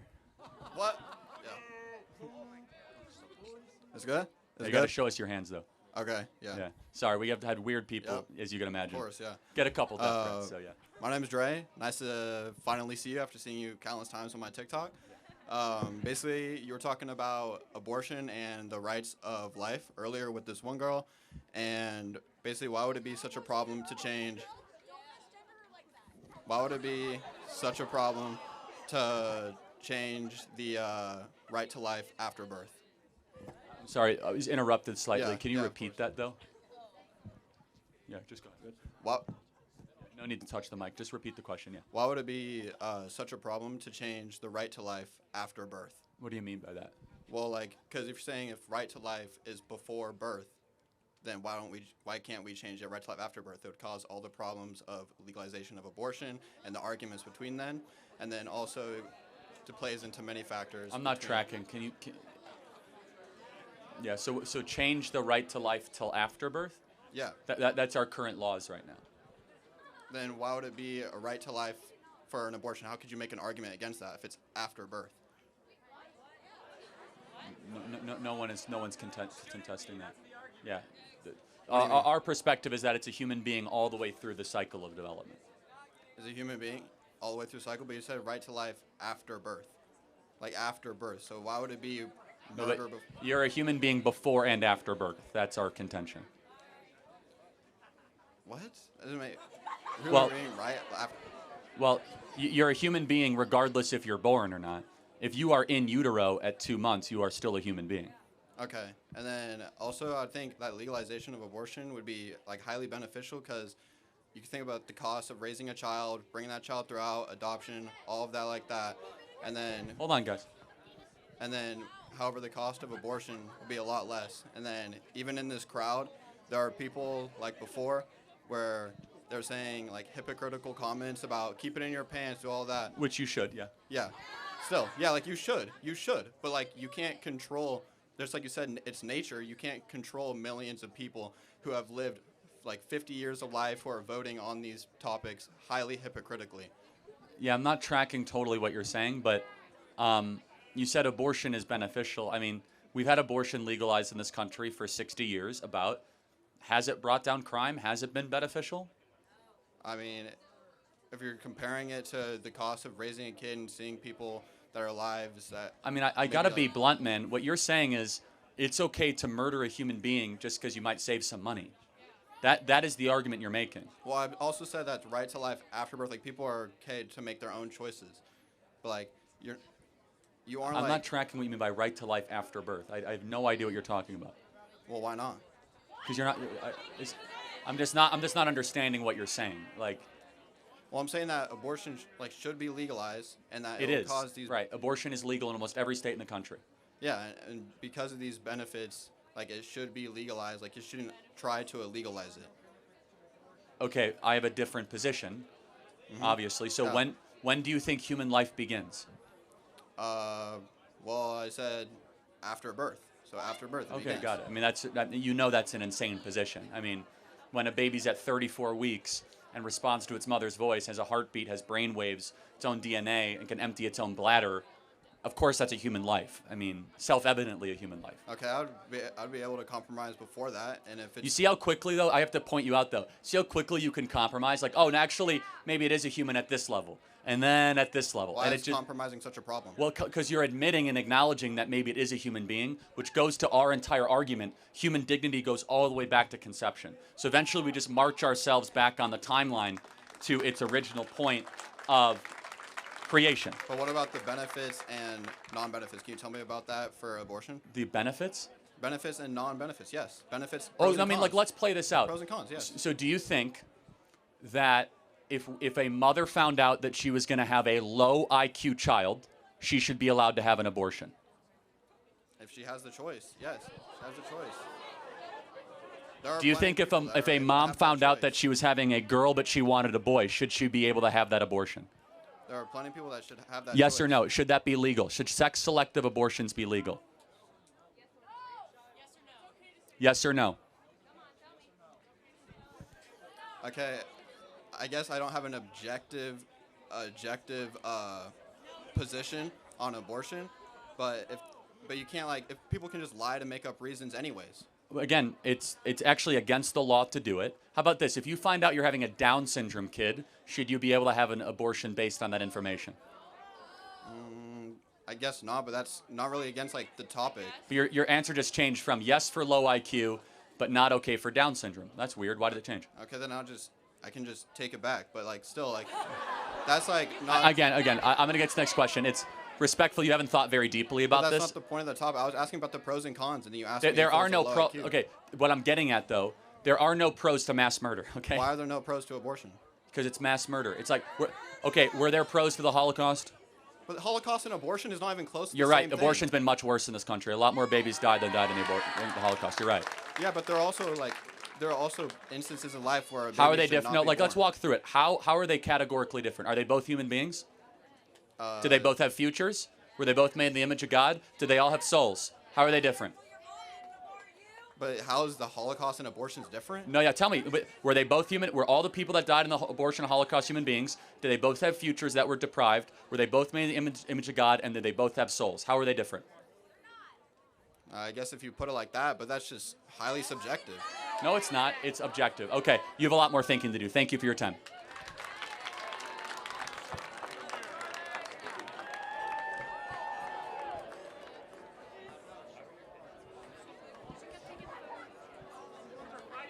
All right, am I good? Perfect. All right, so basically, earlier you were talking to one of my lovely fellow students who had a beautiful rainbow top, and I love that. And you said... Allow her to finish, please. You said you need to be responsible for your own orgasms. Yes? Okay, with that being said, why is it that a lot of the times people with uteruses have to carry all the responsibility that comes with getting pregnant? You mean women? I think there are people... I didn't want to get into this topic. You already did. I mean, can you be a man with a uterus? Yes. I didn't want to have the gender discussion with you. This is what they teach here, guys. I'm telling you. I didn't want to have the gender versus sex discussion. Well, I wanted you brought to it have a upon discussion yourself. about That's abortion. fine. Okay, what is your contention? Okay, so basically, why is it that people with uteruses have to carry all the responsibilities that come with having a pregnancy. Because this is true, but he just said you have to be responsible for your own orgasms. The law is very clear that if the father abandons, they own child support. So that's actually not clear. Okay, it's but actually a lot not of the time case. it's like, you know, there's like one-night stands. There's the cases of like Then you just stop get having knocked out. one-night stands. Like, you don't have to have sex. It's not like a thing you need to do. You said you had sex, and now you have to live with the consequences. Yes. So both people should have to live with the Yes, consequences. and here I am with this radical idea that all of humanity embraced for like 2,000 years, which the best way to live is to get married and then have sex. But I know that it's is against not the reality of our society at this time, and we all know this. Well, exactly. But what is there anything stopping you from doing that? No. Self-control is a virtue that every kid should re-embrace. Still happens No, of course. outside of marriages. Yes. And you were saying that because you have to be responsible for your own orgasms, does that not mean that a male or the person who contributes the sperm, okay, a biological male, contributes the sperm? So we're no longer. No, see, she said male, but then she said now we're just sperm donors. That's what we are now. I'm just saying. Do you that see how like the trans thing, just like you don't never know what to say. It's just so comical, but yeah. So the person who is a biological male and contributes to that pregnancy, they don't have to live with those responsibilities just because they are not married. But that's not fair. Yeah, that's nature. But that's not fair. And you just said that you should be responsible for your own orgasms. Okay, yeah, a lot in life is not fair. Women have to menstruate. I don't. Not fair. Okay? Also, there's things that men have to go through that women don't have to go through. I'm saying that males should have to contribute just as much to a female's pregnancy if she is going to carry said thing. Fair. Let me hold you to that standard then. Time out. Therefore, if a woman is going to have an abortion, is it 50% the man's decision? If we hold males to this responsibility, I believe that they should, at least be able to, have a say. But that is my personal opinion. Or 20%? In the end, it is a female's body, and they have the right to decide what they do with their body. Okay, but to just to play that out, if the baby is a baby girl in there, doesn't that baby girl also have a right to decide to her own body? We're still they can't even make decisions yet. Exactly. So then isn't it best not to terminate them because they can't make decisions? You're still not answering my question. No, How no, are we it does. supposed to hold the person? Because you just said that pregnancy comes from two people, does it not? And you're supposed to be responsible for your own orgasm. Yes, I know Correct? how reproduction works. If your contention is that men should be held more accountable for impregnating women, yeah, of course, the law already reflects a lot of that. That's why child support decisions go 99% against men, okay? The law is way, way, way in the woman's favor. A lot of times it should be But because... a lot of the times in one-night stands, that's just simply not the case. Oh, okay, so what is the contention then? Then we must make it easier for one-night stands? I'm trying to say I don't think it's fair that you are going out of your way to say that it's not okay that the person who has to carry that child... But just understand how silly what you're saying. You're using the word fair, fair, fair. The It isn't utmost fair. unfair thing is to... You don't have to deal with the stigma. No, you don't time have out. to deal Let with me the bills. finish what I'm You don't have saying. to do- Let me finish what I'm saying. The most unfair thing imaginable is eliminating a life from being able to live and flourish. That's the most unfair thing. Murder is the most unfair thing. At all. I mean, definitionally, that's unfair. You eliminate a life from being able to flourish. That's unfair. As a person with a uterus, if I did get pregnant, I would not want to carry said pregnancy. As a person with a prostate, And I don't have sex, and that's not anybody's business, but... But let me just, again, I don't want to ask about people's personal lives. I'm not that interested in that. I'm saying if I'm put in an unfortunate situation, and a lot of the times there's there's borderline kind of rape, sexual assault, cases. That does happen. Less than half of 1% of all abortions are in that category. You can say that, but also... It's from the Guttmacher Institute, which is an abortion... But what do we really know? Because a lot of the times, statistics, according to... That's Planned Parenthood's own data, just so we're clear. It wasn't Planned Parenthood, It was the Guttmacher Institute, which is Planned Parenthood's research arm. Okay, So, according to the National Sexual Violence Resource Center, apparently about 1 in 5 women experiences this is rape. complete garbage. Just so It is not. Want me to prove it to you? How is it not? If you guys, if 1 in 5 women experience sexual assault or rape, Yes. then we would have the same levels of rape as the Congo. Okay? I want you to Is that understand. not possible? Like, No, it's not just impossible. It's like pathologically insane to believe that 1 in 5 women, that we have third world levels of violence, so sexual shouldn't we violence be and doing rape. something about that then? No, like, meaning that the I report. fail to see no, how meaning you're that- like no, you're discrediting something instead of just acknowledging that it could genuinely be true. Like no, two things can be true it's, at once. It's not even close to being. Just so we're clear, it's that there. It's like 1 in 5,000. It's not 1 in 5. Okay. No, the idea that 1 in 5 women are raped or sexually assaulted in this country has been so disproven. In fact, they Says say, well, who? Well, let me prove it to you. Because we have So, no, lots of stats, let- and this let is me- actually let on me the prove it to you. lower end. I've heard Okay. higher stats. They This is say- on the lower end. Let me prove it to you. If they say college campuses are rape culture because 1 in 4, 1 or 5 women get raped. If that's the case, why would women ever go to college campuses? Why would Because they parents? want an education? No, hold on. It's more dangerous than going into the Democratic Republic of Congo. I mean, the point is that it's so materially insane to think that 1 in 5 American women will be raped in their life. It is. I agree. No, meaning that they're lying about being raped, that they're lying about being sexually You assaulted. believe that people that- lie about being See, All this is the time. this feeds into what I was All the saying. time. This feeds into Like what I was Brett saying. Kavanaugh actually. had 11 fake accusers. One guy, 11 fake accusers. This feeds into what I was Again, saying. Do you know why a lot of people probably don't report their sexual assaults and rapes? Well, It's because there's a lot they're in the not gray. believed. There's a lot in the gray area. Alcohol's involved. It was consensual, and then it wasn't consensual. The girl Consent was. can be removed at any time. Okay. Again, now we're getting into murky gray area stuff, right? Where if you have two, like a fraternity guy and a sorority girl at age 19 hooking up, both 5 drinks in at 2 a.m., and all of a sudden she like removes consent.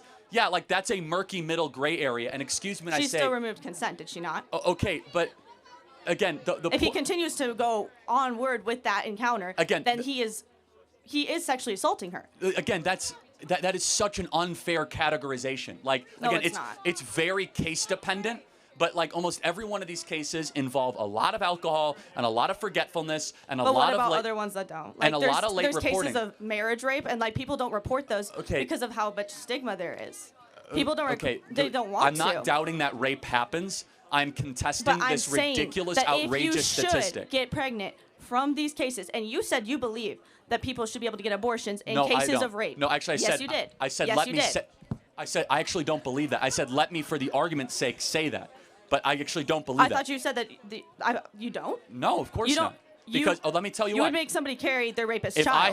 I have 2 ultrasounds, I have an ultrasound here of a baby conceived in rape, and an ultrasound of a baby from a loving marriage. Which one is which? Which Wait, one is which? Wait. You would Make the baby live, yes. someone carry their rapist child. Yes. Do you know how insane that is? Oh, you know what it's like? How it's saying? It's like, you know what? I would make it so I can't murder my cameraman.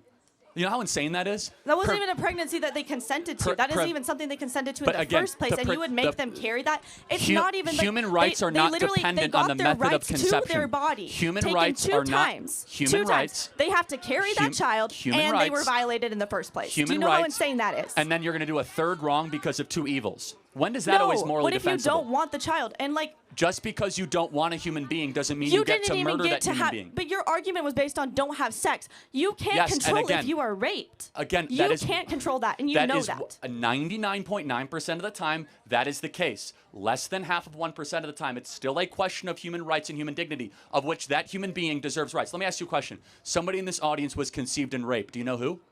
No. Because they're just as much a human being as we are. That you don't wasn't get the special argument rights. I was making. Because everybody deserves the right to life, regardless of how horrific or evil your method of conception is. I'm not justifying rape. I think rapists should go to jail for the rest of their life, maybe get the death But penalty, you still and think get castration. that their victims but guess should what? have to carry the child that they did not want. I don't believe in giving the death penalty to an unborn baby because of what the rapist did. That in no way is morally defensible to say we should end a human I don't life. know how it's morally defensible that you think it's okay to Because first off, life is special and beautiful but you're regardless. taking away the person's right who has their body violated in the You first don't place have a to make a right- decision about what they you want to do do not have a from right- there. again, that's that's- 2 crimes on one. Like do you're you, like do you agree that murder is wrong? I do, yes. Okay, then we should stop murdering unborn babies. I think it should be up to the person who has to carry the child. Okay, again, that's not morally defensible in any category. Can I murder my 3-month-old because it's out of the womb? No. What makes it different than if it's out of the womb or in the womb? How is it more or less a human being? That's still not the argument I'm trying to make. No, it is. It absolutely is. The standard must apply equally to all human agency and action. We are talking about morals. Right, So but you just said that they deserve the right to have their choice, right? Like that child deserves the right to be able to live. Yes. But you're also taking away the mother's choice. Oh, no, yeah, you do not have the right to kill another person. Right, That but is you're not a taking right the that you mother's have. choice about what she wants to do with her She's- life. You never had Right. that choice. You never had a right to kill another human being. That's what I'm saying. Fundamentally, the pro-life argument is at the core, you do not have the right to take another human life. So you're like radically pro-life, as in like Yes, no matter who, because I even in believe- cases of incest, Yes. in cases of Yes. All Right. all human life is special, made in the image of God, and we are called here to protect all life, regardless of the but method you're of not conception. protecting the All person who life. has to carry that child. That's a double standard. But she still lives. She lives after birth. What quality of life?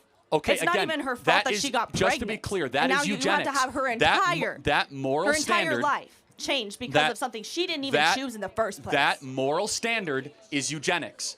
If you say that you should be able to eliminate other human beings because it makes your life difficult, we could just kill millions of poor kids because a lot of moms are saying my life is difficult because of them. It is not a moral standard that can be applied to any other dimension. Thank you for your time. I have to get to another question. Thank you.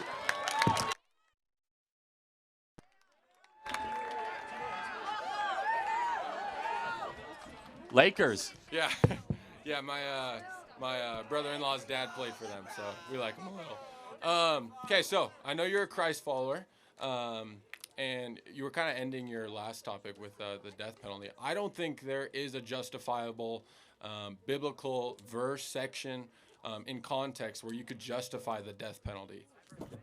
I mean, you do know it's the only verse repeated, the only law repeated in all 5 books of the Torah. You know the 5 books of the Torah? Yeah, Genesis, Exodus, Leviticus, Numbers, and Deuteronomy. Yeah, there you go. Yeah, yeah. The only law that's repeated in all 5 books is that you shall give the death penalty if you take a life. So why do you know better than God? Okay, that's great. My That's argument, not man. Yeah. God said, if a life is taken, you shall take the life. So why is your opinion above God's own teaching to his people? Yeah. My argument for that would be that is the old covenant. So the new covenant would be by grace you have been saved. So the same way God has given us grace, and that you should also put that on somebody else. So there are 3 types of Old Testament laws. There's civil, ceremonial, and moral. Yes. We get rid of the ceremonial. We consider very high of the civil, and we live under the moral. Yeah. The civil, though, is repeated 5 times in all 5 books. And just to be clear, if someone takes a life, why should they continue to be able to live and breathe while their victim does not? Universal human equality actually shows that in honoring of the victim, that the perp who took a human life made in the image of God should not be able to continue to live. We honor the victim by giving the death penalty to the perp. Otherwise, you're saying that the perp gets something the victim does not have, which is life. Totally. So I do understand that. I feel like you would take other examples, like Paul's ministry, for example. Murdered thousands and thousands of Christians, yet turned his life around. Why did we not end his life? I would argue, by the grace of God, he was able to start a ministry, proclaim the gospel of Jesus. And he eventually did get the death penalty, ironically. Yes, ironically, but that's obviously... So did James that was and against Thomas. the Romans, yeah. And I'm not even, they didn't deserve the death penalty for what they did. I'm talking very simply. Death penalty for taking another life. And the argument is that it's in defense of the victim. It's honoring human equality for the victim. That victim no longer has life. That victim no longer is able to experience it. Why should the person who took the life be able to say it? It's actually dehumanizing to the victim. It's saying that, like, you get to keep on enjoying life in a prison cell or just being in a prison cell where the other person's life was taken. Again, when we look at a law that was so important, it's the only law that was repeated in all 5 books of the Torah. The only one. Yeah. Not honoring the Sabbath, not honoring your parents, not even putting God first. The only law that made an appearance in all 5 books was that you shall take a life if a life is taken. Seems pretty important to me. I would say that, but I would also say grace is administered in every single book of the Bible in some context. Yes, and so my argument though would be, wouldn't that be the old law? That's the old law. How Again, do you that's civil. So civil we want to take seriously. Is that like Old Testament to New Testament? Yes, again, ceremonial we dismiss. Civil we take seriously, moral we live under, right? So those are the 3 types of the 613 laws of Judaism. So ceremonial, we don't have to honor the feast, we don't have to pray with a thing on our, on our hand, or we don't have to eat kosher fruit. We don't have to, not eat shellfish. I love shrimp. I'm sure you do too, right? Bacon is great. Whatever, right? But I guess the question would be, what do you think is an adequate punishment for a murderer? I would say you would show more grace by putting him in prison. And my argument for that would be, there's so many, there's millions of criminals all over the world that come to Christ in prison. Yeah, I don't think that, though, our laws need to necessarily always be destined towards grace. We should pursue justice in our laws first and foremost, because justice should be blind. Individually, we should show grace. Like, if that guy's on death row, we should go and try to minister the gospel to him, and so that he can give his life to Jesus. Yeah. But the law should be a teacher towards Christ. And it says in Leviticus 19 that the law should not show favor to the rich or to the poor. That's where we get that idea of universal human equality or blind justice. Everyone is for Christ. And I get it. I actually, so there's closed hand issues and there's open hand issues in Christianity. Closed hand issue is the Trinity of Christ, the resurrection of Christ our Lord. On Sunday we celebrate the resurrection of Jesus. Praise God. Amen. And then there are open hand issues. Yeah. Open hand issues are like eschatology. Yeah. Is the women Eucharist preaching, Eucharist like that, transubstantiation? Yeah. Should women be pastors, For right? sure. And death penalty. I put death penalty on there. Cool. So in the book of Colossians, it says that the ordinances of Moses were nailed to the cross. Yes. And Right so above. the ordinances, right? So we think about that. That is definitely like ceremonial law, but the civil law we should take very seriously. And I would just kind of go one final point. I find it ironic, not you, that some people will push so hard for the rights and the dignity of a murderer on death row, but are so indifferent to the life of that of the unborn. They flip it, and they say, but Charlie, how could you possibly be pro-life for the baby in there, but not pro-life for the murderer? I think that's so self-evidently silly. The murderer obviously did something heinous and awful and took another life, where the baby in the womb did nothing wrong except merely exist, right? Yeah. Two totally different moral categories. Do you think that Old Testament law, obviously, by God, like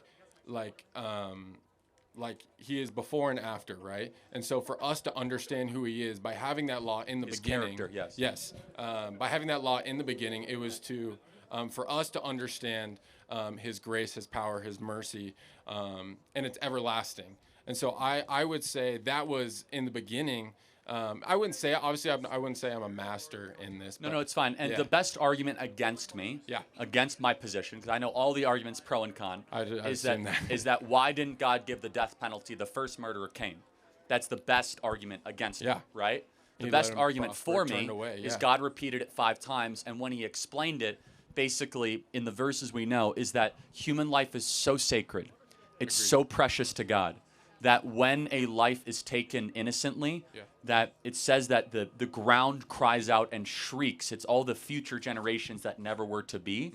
That the only severity of the punishment to honor that God's own beautiful creation has taken is to say that you no longer get to have life if you take life away. Like you don't get to have that privilege. Who are you to condemn that person? Exactly. So there's no easy answer to it. But the final thought I'll just kind of say in this is that there are some crimes so heinous and so awful that I have come to the conclusion of the death penalty. The argument against the death penalty as well in the modern context, it takes too long. Sometimes we execute the wrong guy. It's more expensive. I will concede all of those points. But you cannot come to me from a moral standpoint, forget a practical standpoint, and say that if you take a life, you should be able to keep on living. I find that to be an insult to God's promise that we're all made in the image of God. So then what do you say for eye for an eye? Well, in some ways, Christ is against I think that's an individual teaching. However, it's a great point. You could actually extrapolate the eye for the eye as a great moral accomplishment of the Old Testament. So it seemed as if eye for an eye is a very primitive teaching, right? Like, oh, that's just kind of revenge. What it was saying, though, is that a rich person's eye is not greater than a poor person's eye, or that the Pharaoh's eye is not greater than the slave's eye. It's actually this idea of universal human equality that was applied over all of the species, which was an amazing moral breakthrough that actually was against the tribalism of the time. I don't know how to answer that. Jesus said, turn the other cheek and don't say eye for the eye. Does that mean that Jesus would want murderers to walk free? I don't think so. I think imprisonment for sure. You said you are under the law of the government as well. And there are really good Christians that are against the death penalty, really good Christians that are for the death penalty. sure. The only thing I ever ask is that if you're against the death penalty, 1% of your advocacy should be for those on death row, and 99% of your advocacy be for the unborn that are scheduled to be on death row in abortion clinics. Awesome. Yeah, Thank you for your time, man. God bless you. Thank you. Who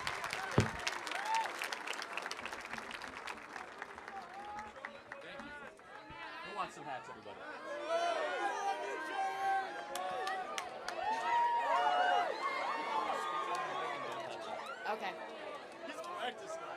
Dude, yeah. All right. Hey.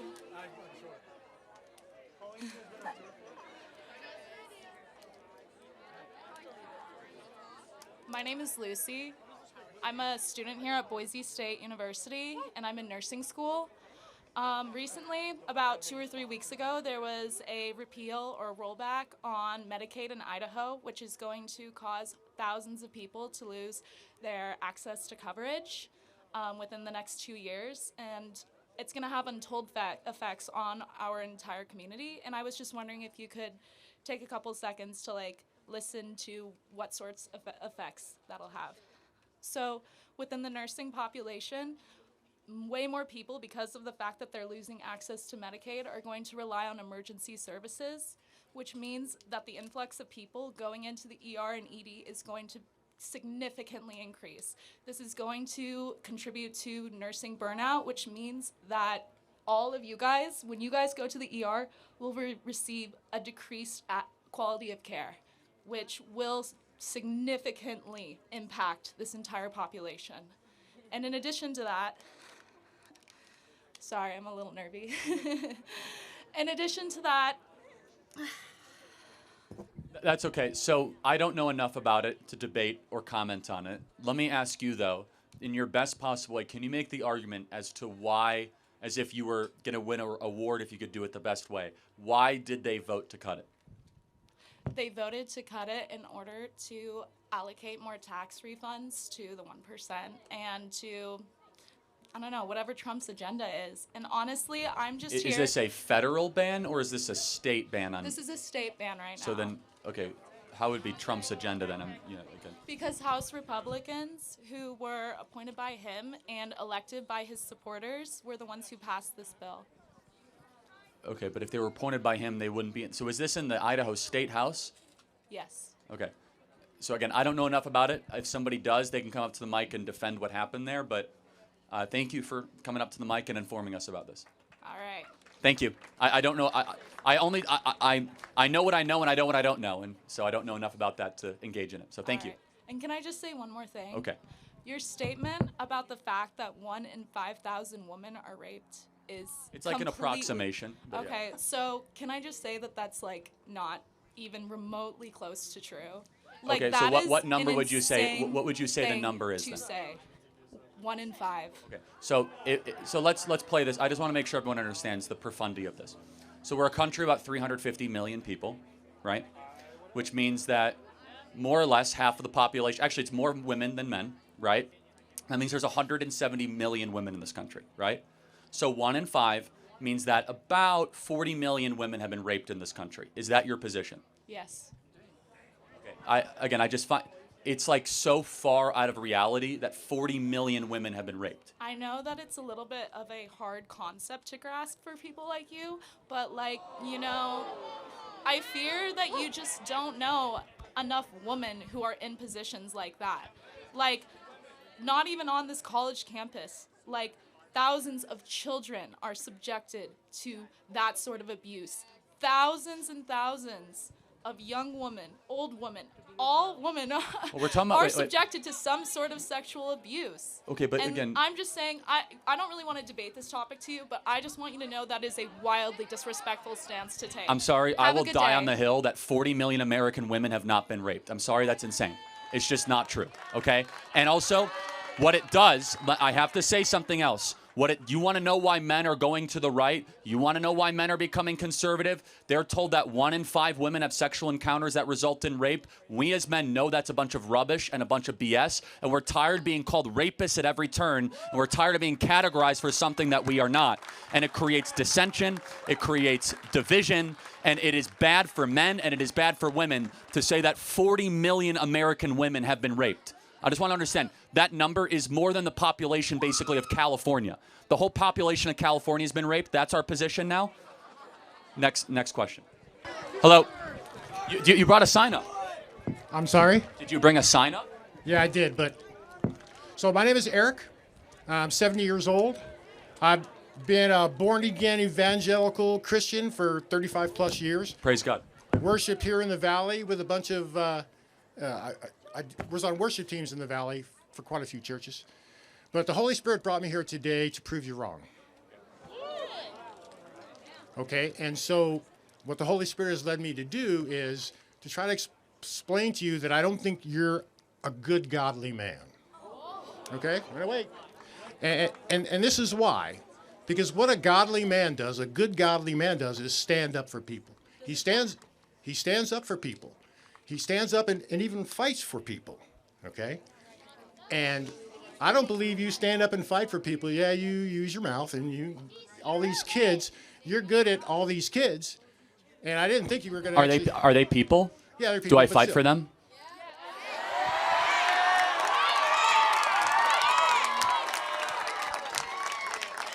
And how dare you say that after I just shared the gospel to nearly 2,000 people here at Boise State University?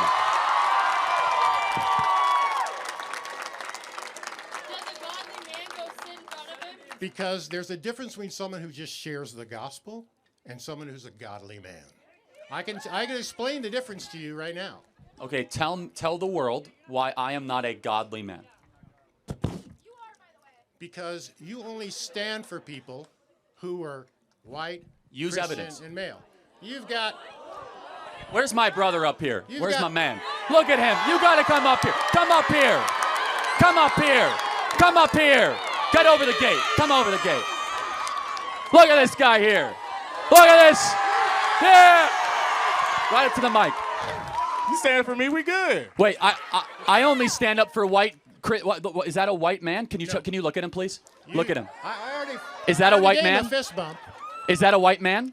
You said I only stand up for white men. He's got dreads. Are you... They look nice, too. They do look nice. But you Okay. just libeled me in front of 2,000 people saying I only stand up for white men, and I got a brother in Christ right here. How dare you say something like that? I'm ready to...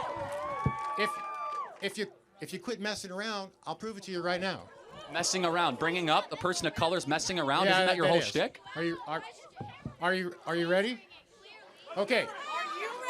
So, yeah, I'm ready. So the Holy Spirit specifically brought me here, because this is the Idaho, this is the Old West, right? The Holy Spirit brought me here to challenge you to a gentleman's fist fight right here in front of this whole crowd. Now look, listen. No. Wait. I would hate to hospitalize you in front of 2,000 people. But see, the difference is, I'm a 70-year-old man. I haven't been in a fight in like 60 years. However, Does a godly man come up here and Yeah, does a godly man challenge another to a duel? Does a godly Yes. man come up here and threaten someone? okay, so hold on. I'm serious about this. Can I speak? All right, so look, I'm telling you, I'm not up here just fighting for me. The Lord has come up to me to ask for fight for people that you diss all the time, like women, The Lord brought him here to speak to you. women, gay people, trans people, immigrants, people of color, people of different religions. My man. Immigrants, refugees. So look, seriously, I'm serious. You can have your goons, they can search me. I'll sign a waiver. I'll let you take the first punch. Let's go. Put up or shut up, Charlie Kirk. You know Put what? up or shut So, up. first of all, it says very clearly in the Bible that we shouldn't harm those that are worthy of protection, and you obviously are. You're just worried I'll kick your on Medicare age. But let's play this out. Despite the obvious fact, and you and I both know who would win this duel. However, well, then put up or hold shut on a up. second. This is a great embodiment of the American left. You can't debate, so you want to go to blows. You can't. The only thing that is preventing us from this country from going to civil war is debate and dialogue, and you don't even want to have debate. You want to go and you want to wrestle like a 7-year-old. Who here is actually dividing the 7-year-old, country? no. A So gentleman's fist fight. You know what that is, right? Again, I would like to think that we are elevated above trying to go have a fight in the streets or a fight in front of 2,000 people. In fact, a mark of civilization is that we don't have to go to blows or bullets, that we can have discourse and debate, but yet you're inviting that. And you know that out here in the West, that's a bunch of bullshit. Oh, really? You don't debate out in the Real West? men stand up for You what guys, they believe. You guys don't dialogue in the West? Come on, man. Look, I know. How about this? know. Why don't you, since you're a 70-year-old aged elder and you want to have a fist fight with a 31-year-old? Is that how old you are? Why don't you tell me what a woman is? See, I am not here to debate you. Oh, I'm here to prove you wrong. Prove you wrong. Prove him wrong. So either put up or shut up. I'll walk away. You tell me right now. I will say this. I will say this. I'm not going to fight you because I don't have to. Because you know why? You don't have to. You are acting as if someone who is very desperate, who is clout chasing, and we won an election. We are going to remain peaceful while the left promotes violence. We are going to be the peace because, as Christ our Lord said, blessed are the peacemakers, for theirs is the kingdom of heaven. Thank you, sir, and get out of here.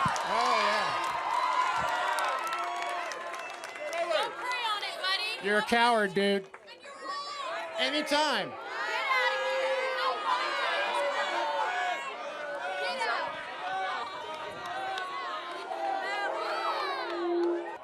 Oh, my man right here, what's your name? My name is Jaden Melton. I love this guy. Just tell us a little about yourself. Just wanted to honor you. You've been great in the crowd. Yeah, so. man, I've been good. I'm from California originally, but lived in Idaho for about 10 years now, man. I love it out here.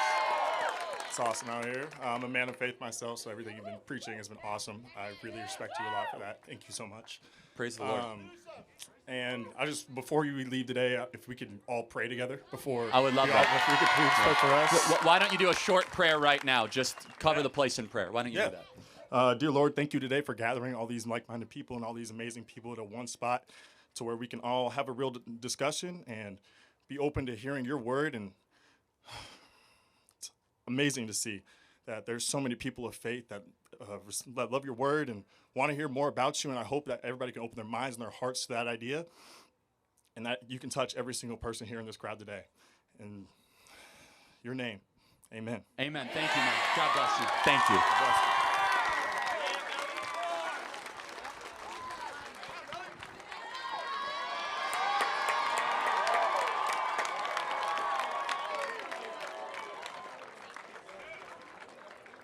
I'm gonna change topics a little bit. Whatever you'd like, my friend. Okay.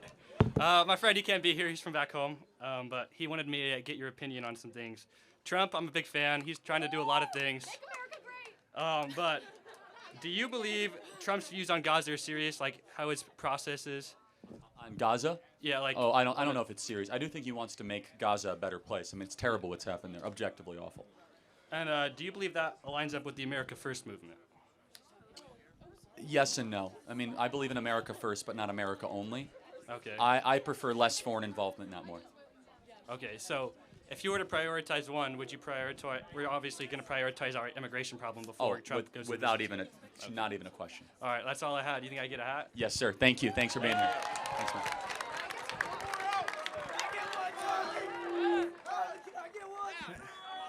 Man, you can throw that hat darn well. Yes, sir. Charlie, I'm actually from BYU, Idaho. I'm not from Boise State, but if you want a friendly crowd, that's a conservative school up there at BYU, Idaho. But I like it pretty good here at Boise State, though. It's pretty. So, I happen to be a liberal, but I love Trump. I think he's doing a great job morally. I just have a couple concerns along the lines of tax. Trump has flirted with the idea of getting rid of the IRS and abolishing the federal income tax. He's flirted with it, not saying he'll do it. But a lot of people think that tax is to generate revenue for the government. That's what tariffs are for. But tax is to incentivize private investment into the economy. That's why we have tax write-offs. That's why you go to a CPA or a tax advisor or that kind of thing. So my question is, if we abolish the federal tax, then what incentives will a tariff give to invest in the private economy of America? That's my question. Or are we already morally good enough to invest? That's just my question. I mean, a tariff, in order to not pay a tariff, you make your good here. So if you're Toyota, Hyundai, if you make your good or service in America and employ American jobs and American labor, you avoid the tariff. So abolishing the federal income tax would be a phenomenal incentive to make more investment come to America. Okay, and you're saying like just bringing the companies to America. Yes. I'm saying like, okay, never mind. You answered my question. Thank you, Charlie. Thank you, man. Appreciate it. God bless.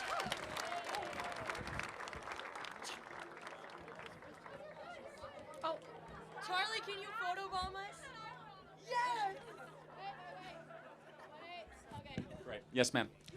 Hi, Okay, so I want to talk about abortion, but before I start, is it possible to not talk about God or religion because I'm not religious? Yes, but I mean, we will talk about morality. Okay. Where do you get your morality from? I don't know, like my parents, I would say. Your parents. Life So, experience. well, I don't know your parents, so how are we going to agree on morality if I don't know your parents? I don't know. Can I say it and then see what you think? Okay. Okay, so sometimes twins in the uterus, one twin absorbs the other. So when that twin that absorbed it is born, would you consider that twin, that child, that baby a murderer? Oh, of course not. No, I mean, that's, no. But that baby the- technically killed its No, it sibling. didn't. What you're talking about, it happens the first couple days of human development, where the two zygotes one might absorb the other. It's not taking out an axe and slitting the throat of the other. But I still don't believe that abortion is murder. Okay, did the twin use human agency to eliminate another human life? No. Then it's not murder. But therefore, during abortion, one human being uses human agency to kill its young. Can you point to another mammal, another part of the animal kingdom, that goes out of its way to kill its young just because their life might be hard? No, but I still believe that abortion should be legal. When does human life begin? I would say when it's born. Okay, so so when it's born. So therefore, if a pregnant woman was walking here on campus and she was murdered, the person who murdered that pregnant woman, should they be guilty of a single homicide or a double homicide? Let her answer the question. I do believe double if that woman wanted to keep that baby and have that baby. But hold on, just help me understand this. How can life be so, just loosely defined that it's all on the intent on the mom, whether or not that's a human? So your human distinction is wholly dependent on whether or not a mom wants to keep you? It depends on how the mother feels about her baby, yes. If she doesn't want it, then she should have the right to have an abortion. No, but we're talking about something different. Is it not objectively a human life if that pregnant mom is all of a sudden a victim of a homicide? Yeah, it is. Okay, but then if it's objectively a human life when it's a homicide, how is it not objectively a human life when that is in an abortion clinic? Because it's not what the mother wanted. She doesn't want to have that kid. Do you have a right to murder another human being? No, but abortion isn't murder. Okay, but then fine. Define murder. The taking of another life. Let her finish, for God's sakes, please. It's taking another life, in the world. Once the baby's out, that's when it counts as murder. If you killed a baby, that's murder. But killing a fetus isn't murder. What species is the fetus? Human, Then how is it not murder? because it hasn't been born yet. Why does that make it human? Because that's when, it's not dependent on the mom, and it can be, its own thing. So that's exactly right. If you have a pacemaker, you're dependent. If you have a ventilator, you're dependent. Babies are in NICU units, neonatal intensive care units, they're dependent. Dependency does not equal its degree of moral worth. And so I need to understand the moral consistency. Here is a baby at 31 weeks that can survive outside of the womb. It has its own brain waves, its own consciousness, its own heartbeat, its own ability to clean its bladder. How is that not a human being? It just happens to be in a mom.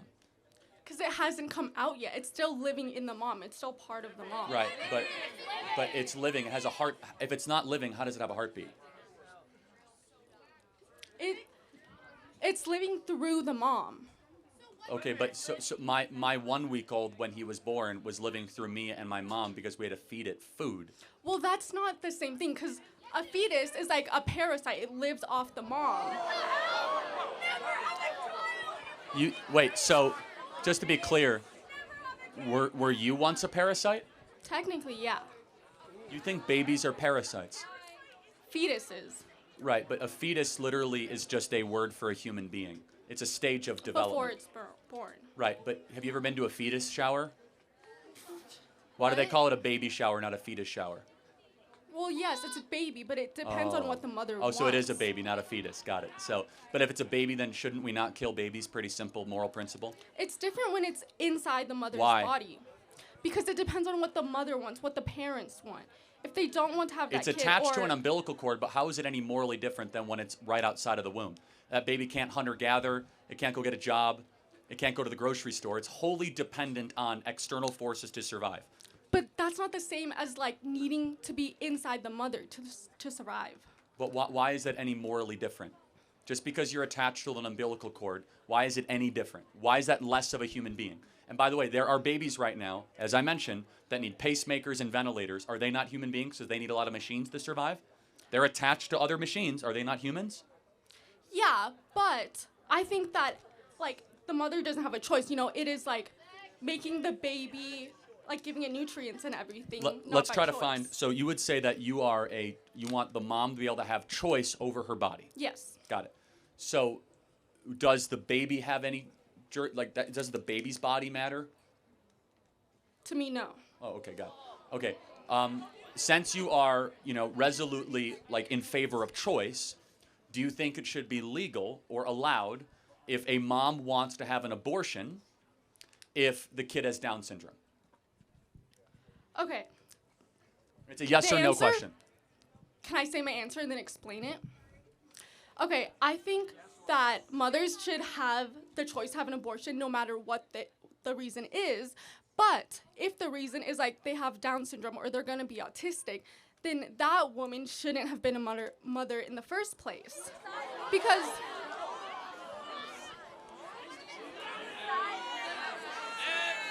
Hold on. If I got to close this out. If a mom is pregnant Mhm. and she finds out she's having a girl and she wants a boy, is that an okay reason to have an abortion? To abort a girl because you want a boy? I wouldn't say it's an okay reason. Should it be but legal? She can't, yes.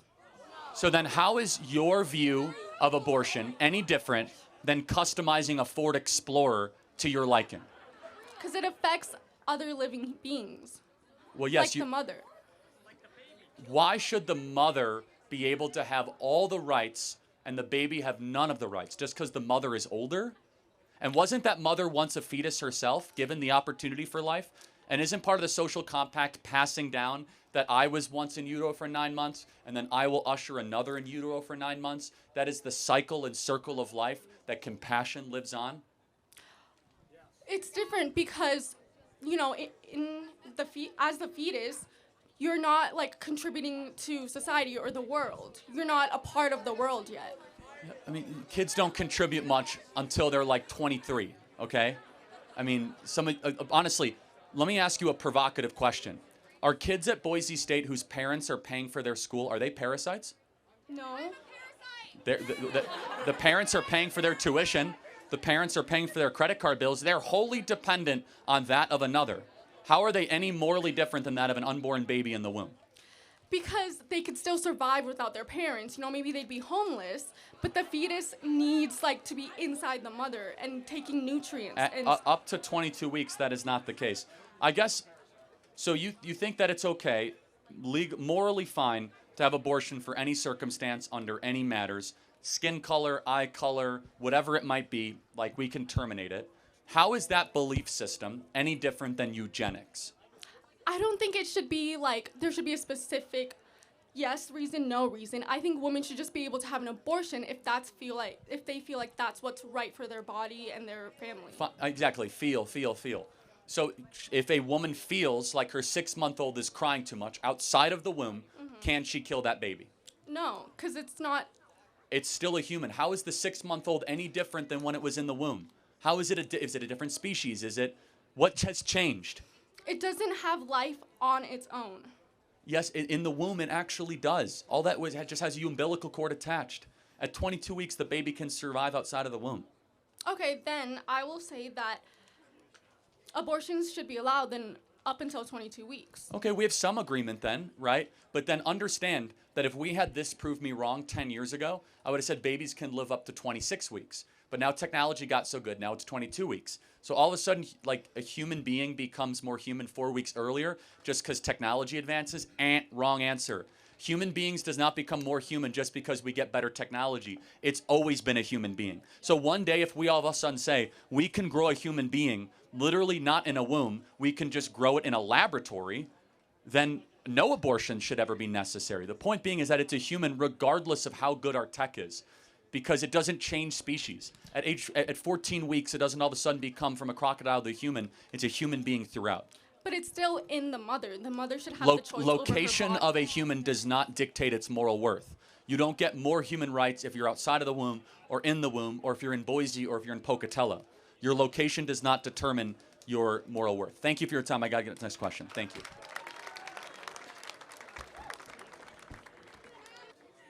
Hey, Charlie. Thank you for coming here to BSU today. Thank you for the opportunity for discussion. I really appreciate it. My question is about Ukraine. So I voted for Trump, and I wish I voted for Kamala.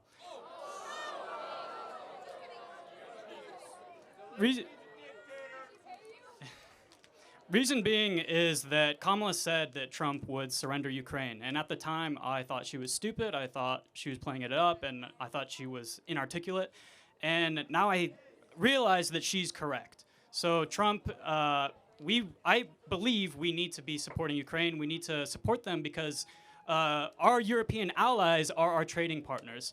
Average day Americans, we consume consumer goods that are part of a global supply chain. We need to protect Europe, and Putin has made it clear that he wants to reconstitute the Soviet Union by conquering Ukraine. And if we don't stop him at Ukraine, I think he'll probably continue to other countries. So you voted for Kamala and you're regretting, you voted for Trump, you're regretting it. Are you thankful Trump has secured our own border? That we actually have a border? Sure, I like the immigration stuff. So, just to be clear, that you're unhappier about a foreign conflict than our own country no longer being invaded? Yeah, but I told you why. It's because... No, I just want to be clear. It's just kind of your regret is based in like him not supporting a foreign country enough? I don't think immigration is that big of an issue. Wow. So 14 million people coming in your country in 4 years is not that big of an issue? I don't know if that statistic is correct, No, it's true. first of all. It's 10 to 4. It's at it least 10 million. So let's Okay. just say 10 million. Yeah. 10 million people in 4 years is not a big deal. It's certainly bigger than like a foreign country's government. Well, the problem is I look around, and I've known Mexican friends who have even been illegal, and they have been really good friends. They've been, right? Yeah, we're not even talking about Mexican. I mean, just to be clear, less than 5% of the people came across the border from Mexico. Is that right? Oh, yeah, from Nicaragua, Guatemala, Venezuela, over 120 countries represented. Sure. So just before we talk about Ukraine, when you voted, you vote more for like foreign interests than American interests. No, I vote for the economy, like trade, global trade. I think global trade should be secured. Okay, so what does success look like in Ukraine? Well, we need to be supporting them more. What is more? We shouldn't. How much? Vance, How much money have we spent there? I don't know. Guess. Probably billions. Guess. I've heard like hundreds of billions. Yeah, maybe. 250 billion. Okay. Is that too much enough, or do we need to do more? I don't know, but I don't think that's. We need more. Sorry. Oh, we need more. Okay. Yeah. I think that's very wrong, obviously. Okay. I don't. While our own country's collapsing and disintegrating, and we're $36 trillion in debt, to say we need to send more money to a foreign country, especially Ukraine. Is it a substantial portion of our budget? Yeah, I mean 250 billion's a fair amount. Well, we spend like trillions of dollars. So that's 1/4 of our defense budget is sent to Ukraine. 1/4. Okay. That's a lot. That seems like one of the primary interests at the time. I mean, do you think we shouldn't support Israel? Well, first of all, we don't give Israel $250 billion. Number two, I think we send them too much money in this last package. I have to be very pro-Israel, but Okay. it's not even close to the amount of money we sent to Ukraine. Sure. But however, going back to like your fundamental question, we need to send them more aid. Yeah. Do you think Crimea should be Ukraine or Russia's? Well, they're never getting Crimea back. Okay, so you're realistic, but Yeah. why not? I mean, you want to help out Ukraine. So what part of Ukraine? If we could get Crimea back, yeah, I think so. What part of Ukraine are you all of a sudden comfortable with ending the war? The territorial, we could secede territory. That's not the concern in the Ukraine war. The concern in the Ukraine war is that they're going to destabilize Ukraine politically and try to install a Russian leader. That's why in 2014, when they ousted the guy who's leading the country at the time got first of ousted, all, that's why they invaded. First of all, we did that. The American CIA was behind the Maidan revolution. in We ousted 2014. him from the country? Oh yeah, no, we were behind the Maidan student protests in 2014. I mean, if we did, that's a good thing. That's why Russia, Ukraine, to be clear, because No, it was because a we really- it was a because super bad thing. because Ukraine was starting to align with I think it U.S. was interests. That's why. Luchenko or whatever his name was. Yeah, was sure. actually very, very prudent. Okay, yeah, we're very far off, and we're going to disagree on this. But you actually think that Kamala Harris and her view on Ukraine was better for America? I mean, she would have been doing what Biden was doing, which was, being more not ridiculing the Ukrainian leader in the press room or whatever, right? Oh, you mean Zelensky, who didn't have like the courtesy to have a polite posture towards the president? Well, to be clear, Vance and Trump, they absolutely did not know what they were talking about, and so he had to correct them because they thought that the war started in 2015 when it was actually 2014. And when he started correcting them, they interrupted him and they were rude to him, right? No, Zelensky was rude to Trump and Do you to think? Vance, Do but you think they should have? I don't want to get into. I mean, that's just. Do you think they should have let the reporter talk about his suit? Would you not have like a world leader here ridiculing I mean, look, Zelensky on there's his suit? so many different directions I could go here. When was the last time Zelensky held an election? He's in the middle of a war. So he has was to declare Abraham martial Lincoln, law. and he held 2 elections. The So- Constitution so was says Churchill. he should not hold elections So because was they would Churchill. install Hold a on. Russian dictator. So was Churchill, and he held elections. Wait a second. Wait. So if the elections would elect a Russian, maybe it's because Ukraine is mostly Russian, and Well, the concern is that like, aren't we the over meddling in Ukrainians this? wouldn't vote for a Russian, but the concern is that whoever they might get in is not going to be. I mean, I don't know why I have to explain this, right? We had a No, I want to understand why. Like, why is Russia such a threat to the United States? because after Ukraine, they're going to destroy our trade interests in the regions. First of all, Do you think they'll like roll tanks into Berlin next?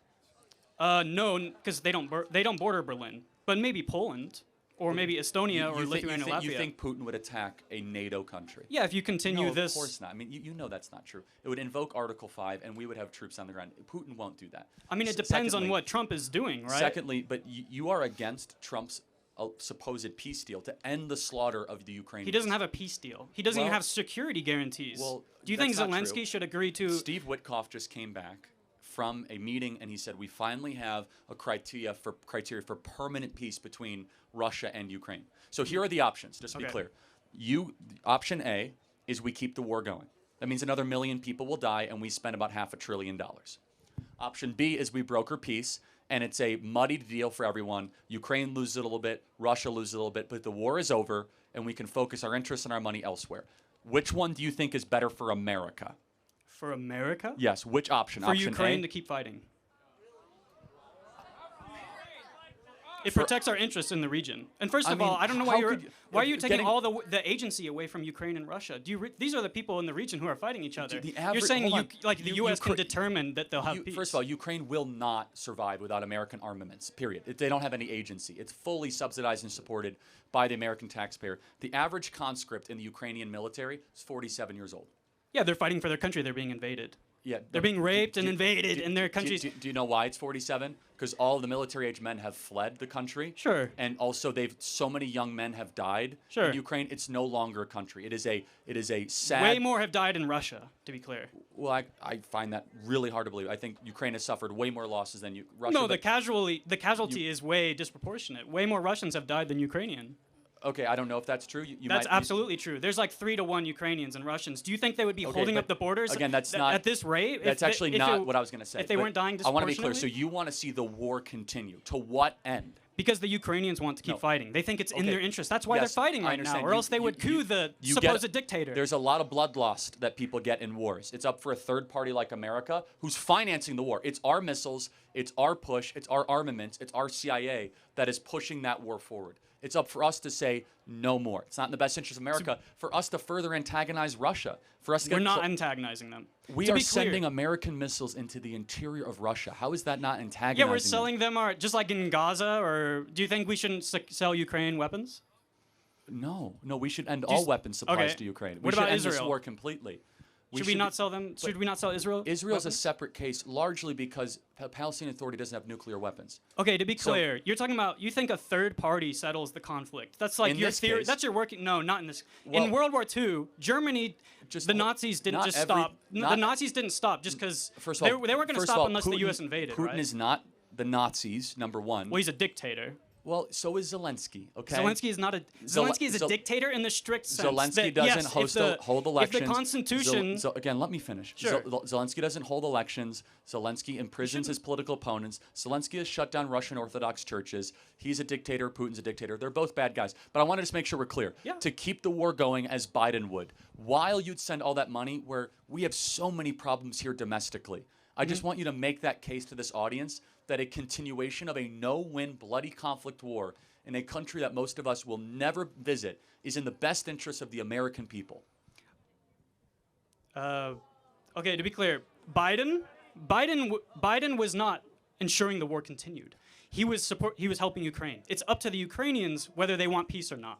If the Ukrainians are getting capitulated, if Kyiv was actually taken instead of they just got close, then the Ukrainians would have surrendered, right? It's up to the Ukrainians how much they want to fight. But Biden was supporting them. But Trump, he is surrendering Ukraine. He's the one who is actually surrendering and bringing... I look at it differently. You know what he's doing? He's bringing resolution to a no-win conflict where we spend $250 billion that we don't have between two actors that are not really great, and also to not antagonize the Russian Federation.